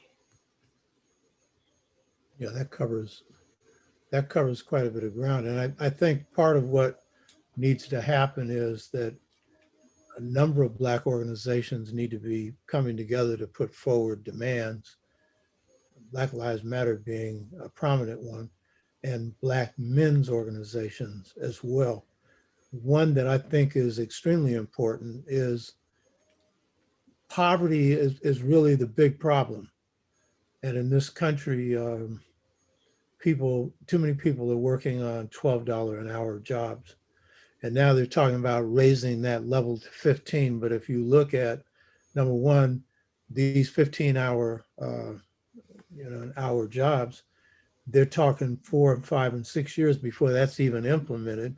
And by the time that's implemented, inflation will take away whatever gain you have there. But when you do the math, you're still in poverty, $15 an hour. So this country right now provides a lot of provision for the rich. There is real socialism for the rich. They basically get a good part of the federal budget. Part of that is in the defense budget, which is over $730 billion a year for no enemy in sight. But that goes into the pocket of multinational corporations. Most Democrats and Republicans don't want to touch the defense budget. Black Lives Matter and the movement for Black Lives has actually called for, just as they've called for cutting police budgets and putting money into social programs, and you provided some areas where that could go. They have also called for cutting the defense budget. That's a sacred budget in this country. And you tell me who's threatening the United States? Who? What countries? I know of none. And so that's a budget that needs to be cut. And then the rich aren't paying anything when it comes to taxes. I mean, Roosevelt had a tax of 90% on the rich to sustain a lot of programs for his New Deal. Reagan came in, those tax rates were reduced to next to nothing. And a lot of rich don't pay, including the one that's sitting in the White House, who isn't as rich as he claims to be. So there's a whole lot of places where money can come to alleviate poverty in this country, but it's going to take movements to pressure for that. And so one of those is a guaranteed annual income, which means that if people are making $30,000 or $35,000 a year, then there needs to be a ceiling. And so there needs to be an added income added to that, coming out of various pockets, including cutting the defense budget. And that could bring people up to 50 or 60 or 70,000 a year. And particularly on the East and West Coast, that's necessary for survival. These all seem to be unachievable. And in fact, the rich call this socialism, but there's socialism for the rich. This COVID crisis has led to the rescue of the airlines, even though the airlines received money before and pocketed it. And still they get more money, but small businesses are getting hardly no support. Everyday people are starving right now because of the refusal of Mitch McConnell to cut loose money for aid for them. So we got people now who have already been cut under Trump. Food stamps have been cut, 700,000 people cut off of food stamps and more, because it's a whole program that he's laid out. So essentially, there's a whole lot that can be done to relieve poverty in this country. And my wife, who was born in Britain, from Barbados, raised in Barbados, then went to school here for 21 years and back in Britain. You know, she tells me about how in Britain, someone who comes out of prison has a house to stay in, you know, apartment or whatever, and job training and a job. You know what I mean? Mhm. And if you're in a situation like people are now, where you can't pay your rent or your mortgage, in Britain, your mortgage is paid for when you're unemployed. And this is all inconceivable to people here. So those are all areas and many more that can be pursued. And you know, Black community is plenty creative in coming up with a lot of those mores. And one other thing on infrastructure jobs, those too often are lowly paid jobs. They have to be sufficiently paid to you know, really affect people's lives. My final question is, what are some of the self-help measures that we as Black people need to strengthen Black families, extended families, and to improve the status of both Black men and women, since this is a discussion on Black men, especially Black men?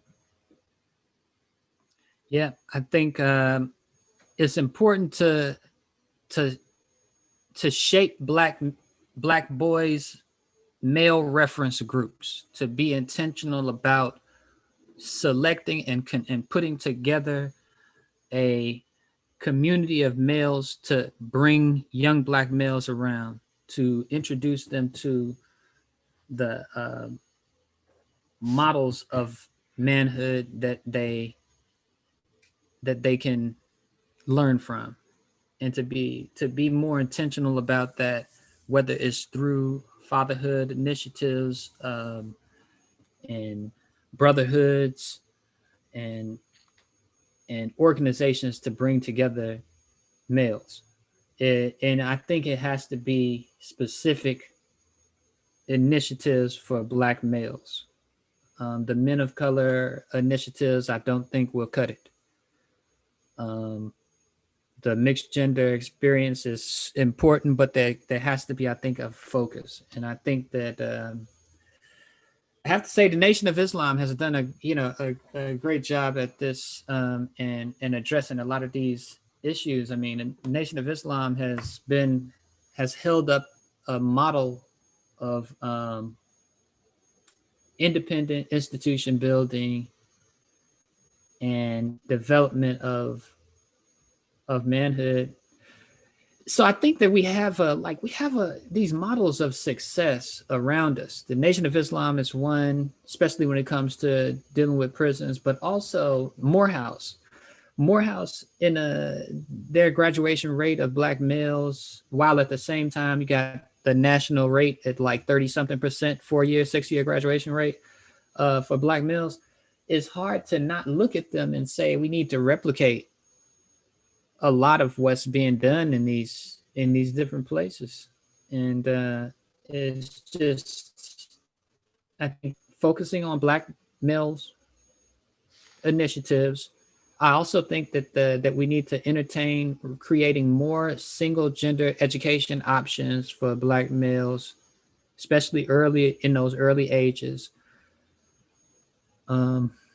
which would be a battle because the kind of Title IX regulations, I think, on single gendered schools can be a challenge, but I think it's definitely worth it. So those are some of the initiatives I think that we can do. You know, look at some of our successful models, I think, around the country. Right. One that I would add to that is, as you talked about reskilling and the fact that Black males and females, but especially Black males, need an upgrade of skills, because we were concentrated in certain areas like manufacturing. Those are gone. And now the average Black male, high school education or less, is into service jobs that are low-end paying service jobs. And Black males are really restricted in terms of the jobs that they assume and often can get. So one of the things that I think in terms of successful projects is after-school programs. And these are called supplementary schools, Saturday schools. In the United Kingdom, this is a matter of course because Blacks come in as immigrants into the United Kingdom. And so they set up these after school programs to supplement their children's learning and to see that they can do the best they can in the public schools by supplementing skills. The model after school program in the United States is the W.B. Du Bois Learning Center that operates out of Kansas City, Missouri. It's been gone for nearly 30 years now. And this is a center that is operated with really no funding and have taken in hundreds of students a year and train them in math, science, reading, writing, history, and culture. And it's been affiliated with the Black United Front chapter there. A brother named Leon Dixon is like the spearhead of this, a genius in his own right, a mathematician. He could have got a PhD in mathematics. He just decided not to finish his last 3 or 6 units. He's my age. And he's written a book called Future in Our Hands, The History of the W.B. Du Bois Learning Center. I think one of the things that I would like to do on this program is identify places in the country where people are either engaged in after-school programs, and these usually work on weekends, but they can also work during the week, and those that want to be engaged in it. And I've talked to Leon about this. He's willing to do some online training where we train people in how to build up mass Saturday schools. Because I'm a believer that institutions we build need to be mass-based so they affect the largest number of our people possible. And they have the model for that. And it's a step-by-step process. They can show you and how to do that. People are interested in that. They need to let me know by going to my email, otshaka, OTSHAKA at sbcglobal.net, or make your comments below this program and make some reference to how you can be contacted. And by the way, people watching this show should hit the subscriber button. And by the way, so there are a lot of things that we can do in that area. In terms of independent Black schools, we need them.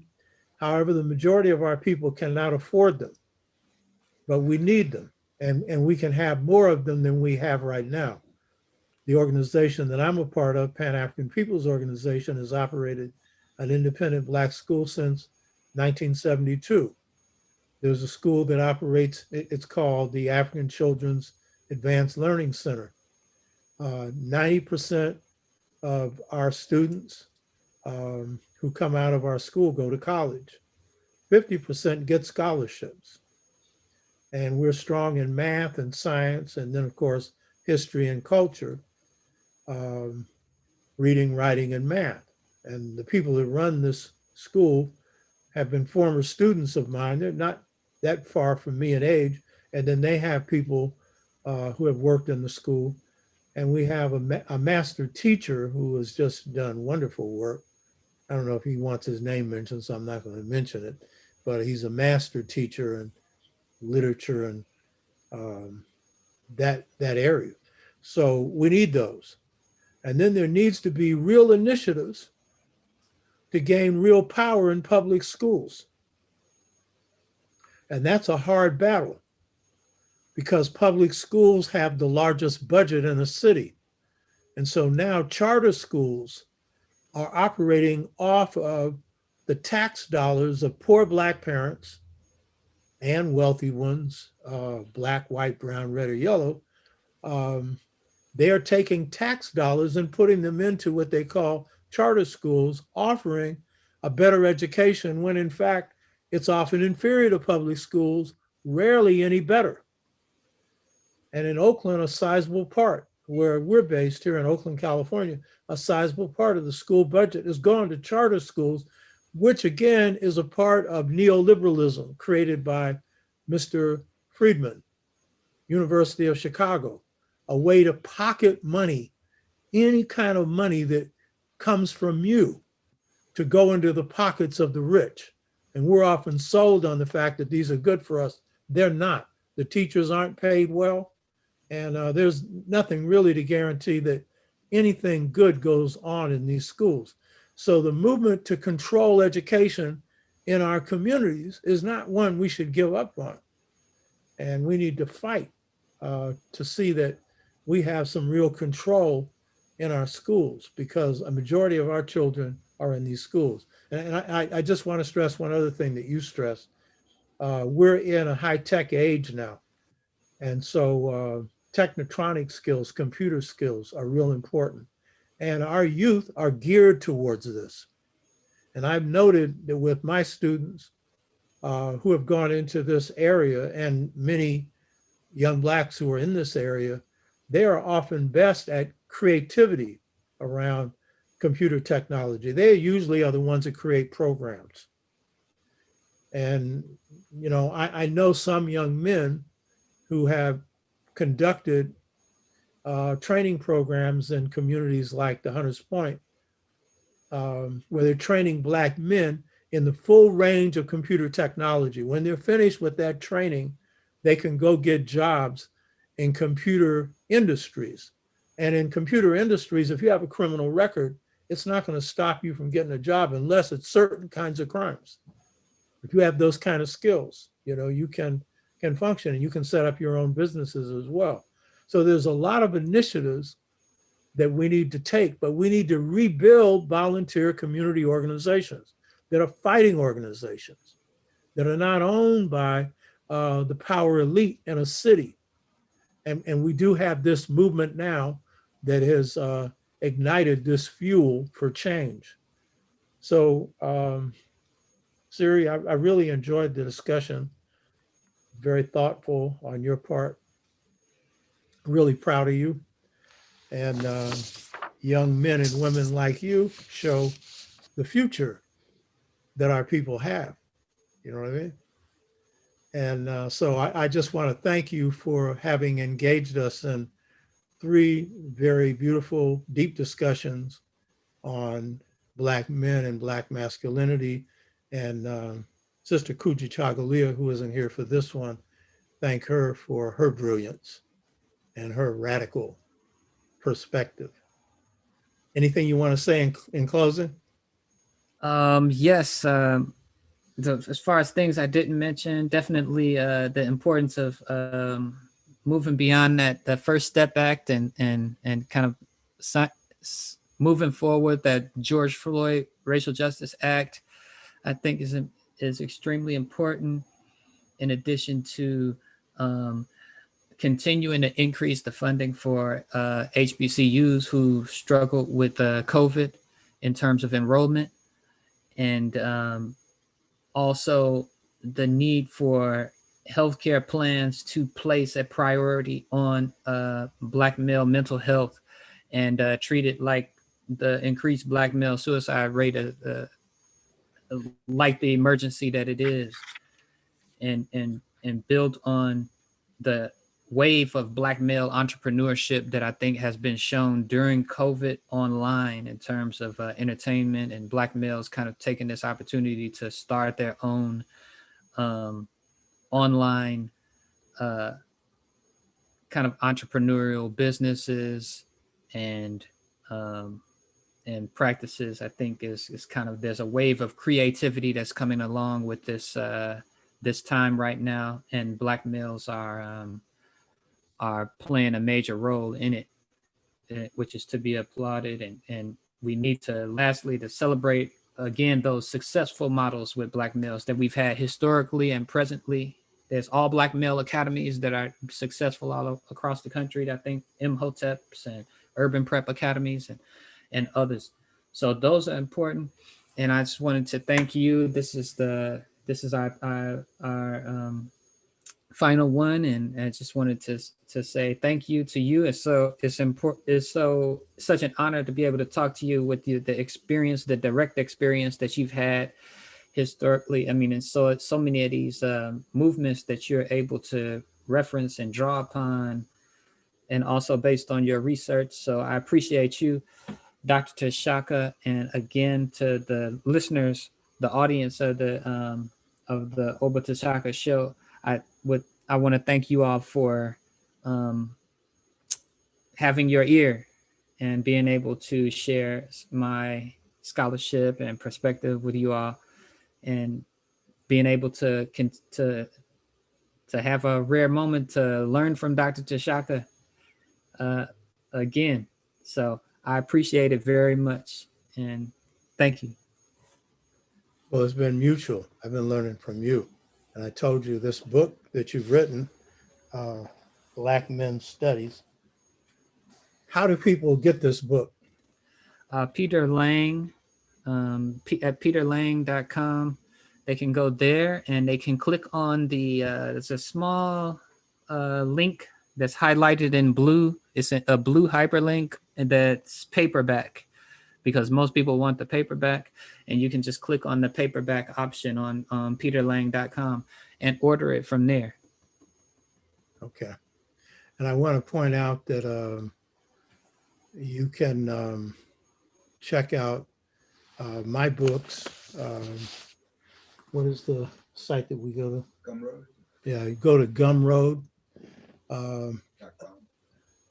gumroad.com, Oba Tashaka, and you can pick up my books, Integration Trap, and other books.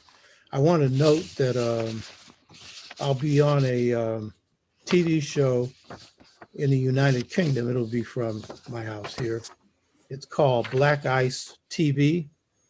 And it will be coming on this Wednesday, the 18th of November at 12 noon Bay Area time, Pacific Standard Time, 3 p.m. Eastern Time. And in the UK, the United Kingdom, that's 8 p.m. And we'll be having a discussion. This is an advertisement on this. So if you tune in, this will be on YouTube live. Check out Black Ice TV. We now have some questions and comments coming in from viewers. Yeah, I'd like to acknowledge that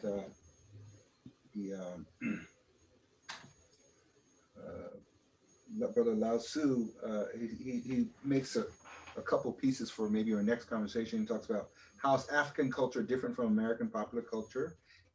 He also Hold that one. So is the brother, what's his name? Lao Tzu. Lao Tzu. Lao Tzu wants to know what's the difference between African culture and African American popular culture. We can't go into that in great depth, but we can give some answer to that. Siri, you want to start with that? You know, Dr. Shaka, I think I've seen you address this one on many occasions. I think you can answer that one.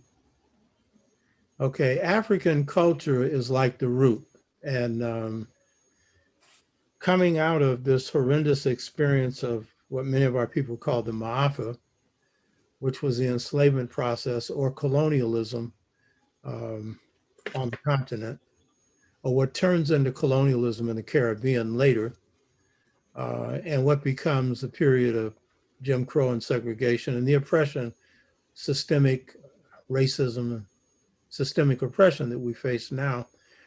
We brought into this country African culture. Contrary to popular opinion, it was not destroyed in the Middle Passage. There were people like E. Franklin Fraser and others who argued that slavery wiped out African culture in the United States. And there are even people who argue, like St. Clair Drake, that while African culture continued in the Caribbean, it became African American culture, meaning more American, in the United States. And these are both false and incorrect. Um, Culture is ingrained in people. It's as subliminal as it is conscious. Um, there are those who've gone to the other side and who have had life after death experiences, and they see culture ingrained in the cells of people, cellular memory. And we certainly know enough about talking about genetic memory. So, and then there's a conscious memory. So we know the first couple of generations of Africans coming into the Western Hemisphere, in this case, the United States, brought directly into this country African culture. They didn't call it African, they called it Yoruba, Asante, whatever ethnic group. The term Africa becomes something that we come up with later because people are looking at their ethnicities. So the first generation is clearly African. And then what we see in subsequent generations, this undergoes transformation. What's important to understand is the only way a people lose their culture is to genocide them. You have to wipe them out. As long as the people exist, culture will exist, but it undergoes transformation. So in this case, what we had to do was through hook and crook, do a very creative set of maneuvers to recreate culture here. So I call it a new African culture. That is, it's based on fundamental African principles. So what's similar? Spirit, foundation of our culture. Most African people will, at any point, place first God. And in our culture, that's spirit. And then family. And we've had this whole discussion on family. It's the second most important force in our culture: family, extended family, people who you bring in as family, whether they're blood relatives or not, family. So we bring those in. You've just seen the discussion of extended familyhood and how it continued here. So we build on fundamental African principles, and there are many others, the heart of which is caring, and which we call humanism. It's a heart of our culture. You can say, well, all people are.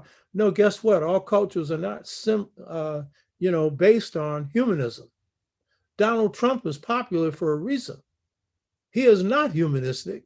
And it seems that there are at least 70 million people in this country that don't have any problem with it. That's a different culture. So these are some of the things we drew from, or the word, the emphasis on the word, fundamental to African culture. And it's generally the spoken word, but we gave birth to writing. And so the word up culture of hip hop, or the way in which the word plays in music. So it's a whole series of things. But it's new African because under these circumstances, we had to add for our own survival, one of which is race consciousness. It's the glue that brings us together. This is the most race conscious population of Africans in the world, not because we're smarter or better. We are faced with 24/7 racism every day. And so it serves as the unifying element, but it's not the core. The core is this African stuff with other things brought in. Pan-Africanism is a new addition, meaning all Africa, or the unification, or one Africa. This is an idea that comes out of enslaved Africans, and then post-slavery with the 1900 First Pan-African Congress held in London,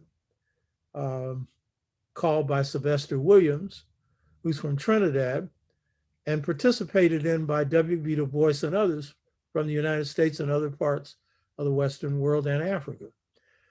And so this idea of one Africa, Africans who couldn't remember what part of Africa they came from, embraced all of Africa.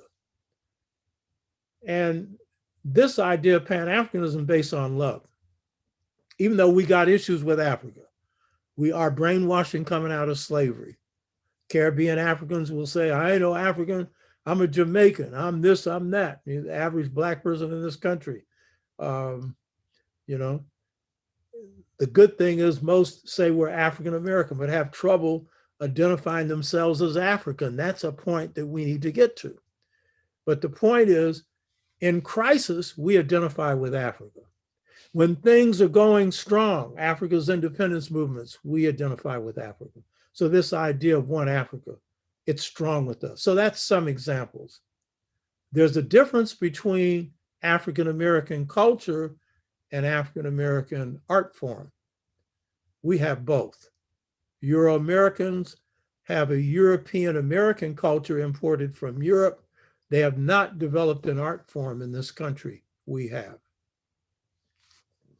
Another? Yes. We face climate change and and we're having issues educating on the same matter of climate change to our people. Question is, how do we educate our people on climate change, its importance, and dealing with it? Wow, I think that I didn't expect that one. That's an interesting question. I think one thing in particular, I think it's important to note if we're to educate African people on climate change is that African people are the least responsible for climate change. However, in a lot of cases, we're the most vulnerable to climate change. If you take New Orleans as an example, the people least likely to own to have a consistent access to their own automobile, the people who are more likely to use public transportation, the people who are the lowest, who have the lowest carbon footprint, happen to be in the places that are the most vulnerable to major environmental events. Same is true on the coast of the east coast of Africa. It's Somalia. These are not the folks who are the ones who are the most responsible, but rise in the ocean level has a more significant impact on them than the people who are the biggest emitters, because they're more likely to have the kind of irrigation systems and technology to be able to protect themselves against it. So it's extremely important. Extreme weather affects, unfortunately, it's affecting us more so than the people who are responsible for it. So it's important, and I think we have to approach it from our own lens again. That environmental spiritual lens that we've always approached the environment from, I think, has to be behind our efforts to educate ourselves on climate change and pushing pushing government to invest in the countries that are most vulnerable to extreme weather, because I think we end up finding ourselves on that list. Yeah, that's a very good point that you're making, that we're the ones that are most affected by the attacks on the environment, and we're the ones least responsible. And that's true globally as well as it is here in Africa or the Caribbean or wherever we are. One of the things I'd say about that is this, and I'm going to do at least a show on global warming. It's one that I plan for the near future. There is a need to switch from the fossil fuels that have caused global warming and the pollution of the atmosphere.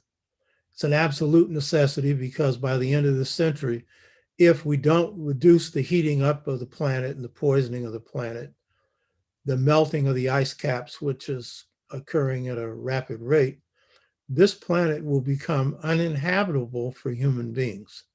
So this is that serious. One of the things I would say is this: our culture, and not just our culture, the culture of Native Americans, of Asians, of people of color, particularly in this case, African and African American culture, provides a framework for how we can arrest and reverse global warming. And this is something the environmental movement is not dealing with. I mean, they are correctly dealing with wanting to reduce or eliminate fossil fuels, for example, burning of coal and other things. But they are using stopgap measures, because if they don't get down to why the planet is in danger, then stopgap measures will not be enough. And this is the main reason. And I'm going to go into this in a lot more detail later. It's the philosophy of science that is the cause of this. And it is the philosophy generally of the Aryan or the European worldview. And that is a psychotic, sick philosophy. And what do I mean by that? Because I'm not putting down science. I'm putting down the philosophy of science. And it is this notion that human beings are separate from nature. It is this notion that the goal of nature, of human beings, is to control nature. That same mentality is also what led to the oppression of people all over the planet, but that came under a different category called racism. But this one is based on the notion of people like Francis Bacon, who's the father of empirical science, who basically argued, and this is going to sound like there's nothing wrong with this, the goal of a scientist is to observe nature, to understand its workings. There's nothing wrong with that. But then he goes on, he says, for the purpose of uncovering nature's secrets, to control nature. And then he adds, to create a new nature. We study white supremacy. We don't study the Aryan or European worldview. And to understand why Mother Nature's in danger, you're going to have to go beyond just what a lot of people call white supremacy or racism to understand that. It's got to do with the European worldview. A lot of the stuff that we talked about today, the complementarity of masculine and feminine, the way we interact with each other, was deliberately set up by Africans to be a harmonizing force for nature, not just for Black male-female relationships. So we have within our culture this understanding that we are part of nature and that we need to respect nature. George Washington Carver should be the model for what I call a spirit scientist, as opposed to a war on nature scientist, because what he was talking about was doing what the Bambara talk about. They called themselves the guardians of nature.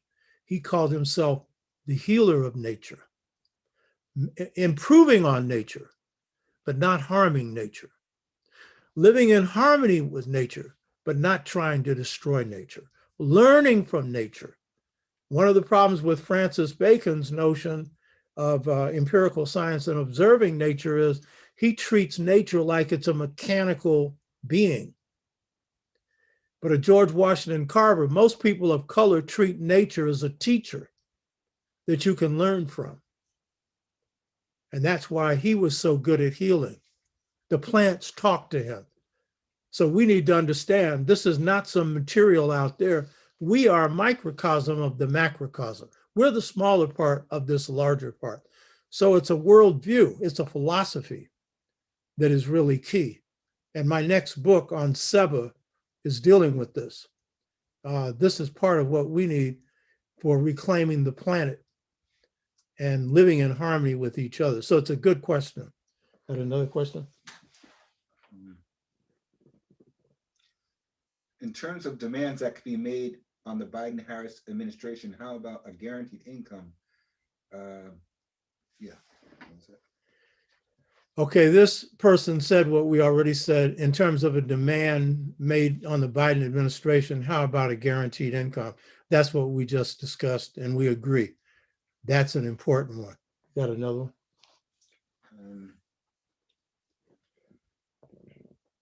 That, yeah. The idea that it's not clear how we create a consensus-based form of governance. Okay, good point. Our people are heavy.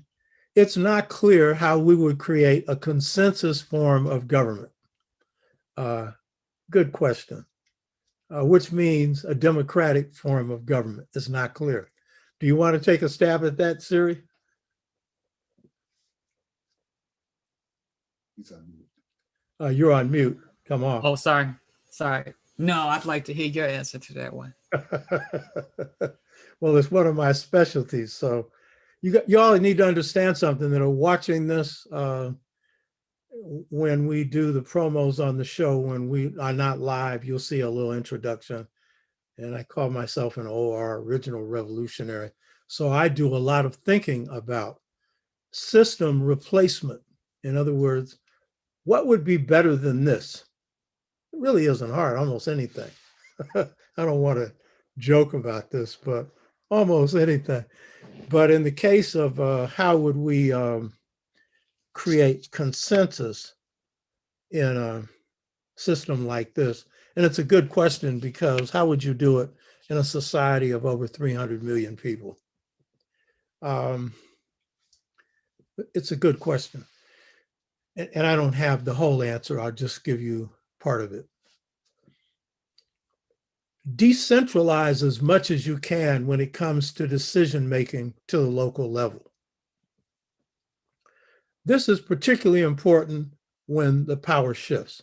I'm not so interested in this right now because the wrong decisions might be made if we have certain groups dominating the power right now. But by 2044, Black, brown, red, and yellow people are going to make up a majority of this country. And I think that as much as you can when it comes to decision making at the local level, people should have an input into that. And since almost everything is local, that's a whole lot. So decisions that have to do with the most fundamental things. And one of the most important would be economic. African systems were communal, where at the local level, the land, air, and water was not owned by anyone, it was shared. And for most of humanity, that was the way in which societies organized economically. And what that meant is, Dr. Theophil Obenga and I have talked about this. In ancient Africa, you didn't have standing armies, and you didn't have police, and you didn't have jails. And by the way, there's a call for the abolition project that Angela Davis and others are part of for abolishing prisons. All you have to do is look at African societies. Until the coming of Europeans and Islam into Africa, we had none of that. Why? Because you don't need prisons when you don't have great poverty, when wealth is equitably distributed. What do you need prisons for? People are not going to steal for the most part. And there are accounts of people traveling in Africa prior to the colonial era where they could go from one end of Africa to the other, not experience robbery, murder, rape, not seeing any abuse by people of each other, because there was this communal order, which means sharing. Chancellor Williams wrote a great book called The Rebirth of African Civilization. And it's, most people know his destruction of Black civilization, but I consider his Rebirth of African Civilization to be a greater work, though they're both important. John Henry Clark did as well, and many others. he went into Ghana and he interviewed Ghanaians on what kind of government did they want when Ghana was independent. And this was during the independence movements in the 50s. And Chancellor Williams hawked his house. That is, he mortgaged his house to pay for his trip. That's why you hardly see his book. Ain't no major publishing company publishing it. He asked them, what kind of government do you want? That was the only question he asked. He asked thousands of Ghanaians this question. Kwame Nkrumah, who became head of Ghana, supported this project, though he didn't follow Chancellor Williams' conclusions. And what did the people say? We want cooperative democracy. They said, we don't want capitalism. We don't want Marxism. We want cooperative democracy. That is communalism. What that means is they were saying that they wanted the people at the local level to share in the resources, to share in the businesses, to share in whatever it is that produced wealth at the local level, which they would work to help produce. And that the decisions on that would be democratic. And in Africa, it would be by consensus. And they asked the national government to come in and share with us what you want to do at the national level before you proceed to do it. Get our input.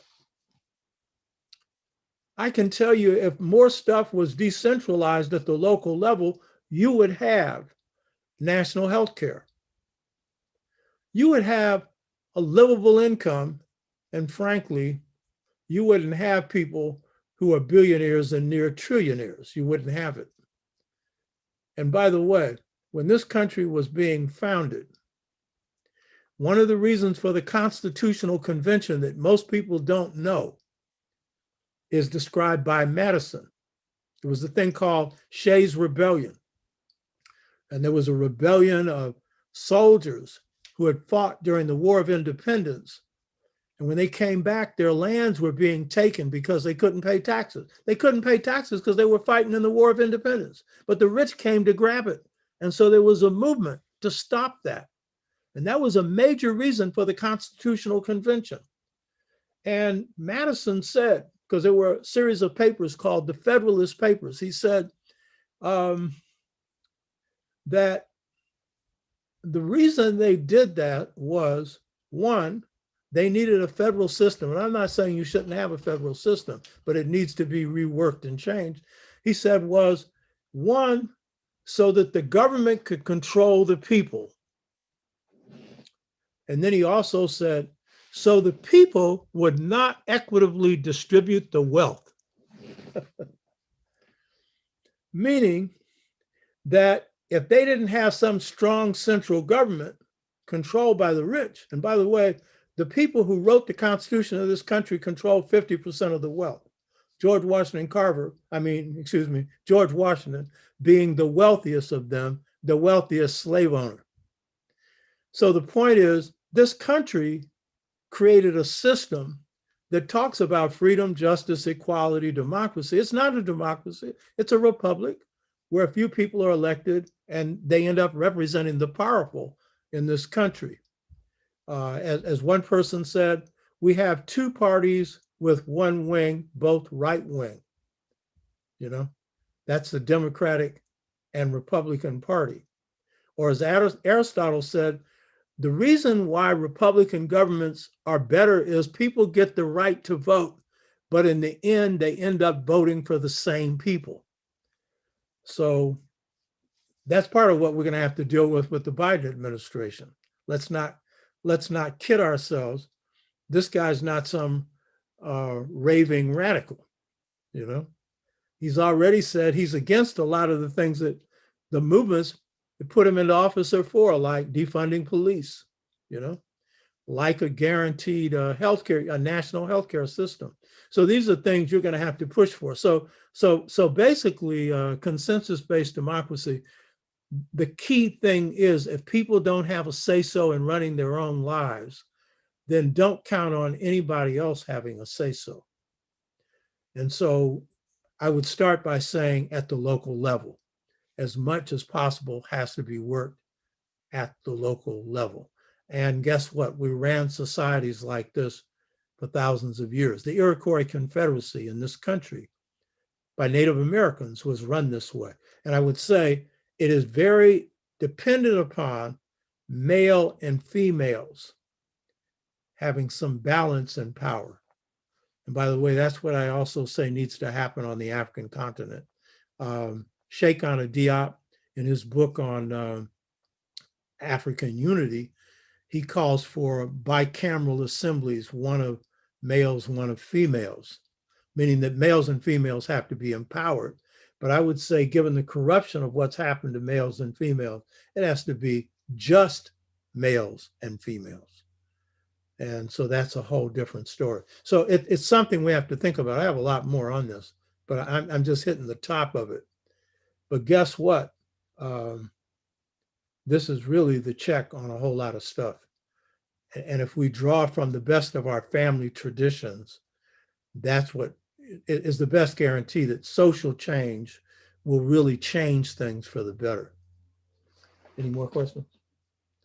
That's it. Well, I'm glad that people had enough interest to raise some deep questions. And we'll be on next Saturday at 10, and we'll be letting you know what the topic is. And so I just want to thank people for tuning in. And again, to Dr. Serie McDougal, really appreciate you, brother. And that's what we want to do as elders, to support our young people who are doing great things. And as great as your work is now, I know it's going to even get greater. So thank you, brother. Thank you, Dr. Tshaka.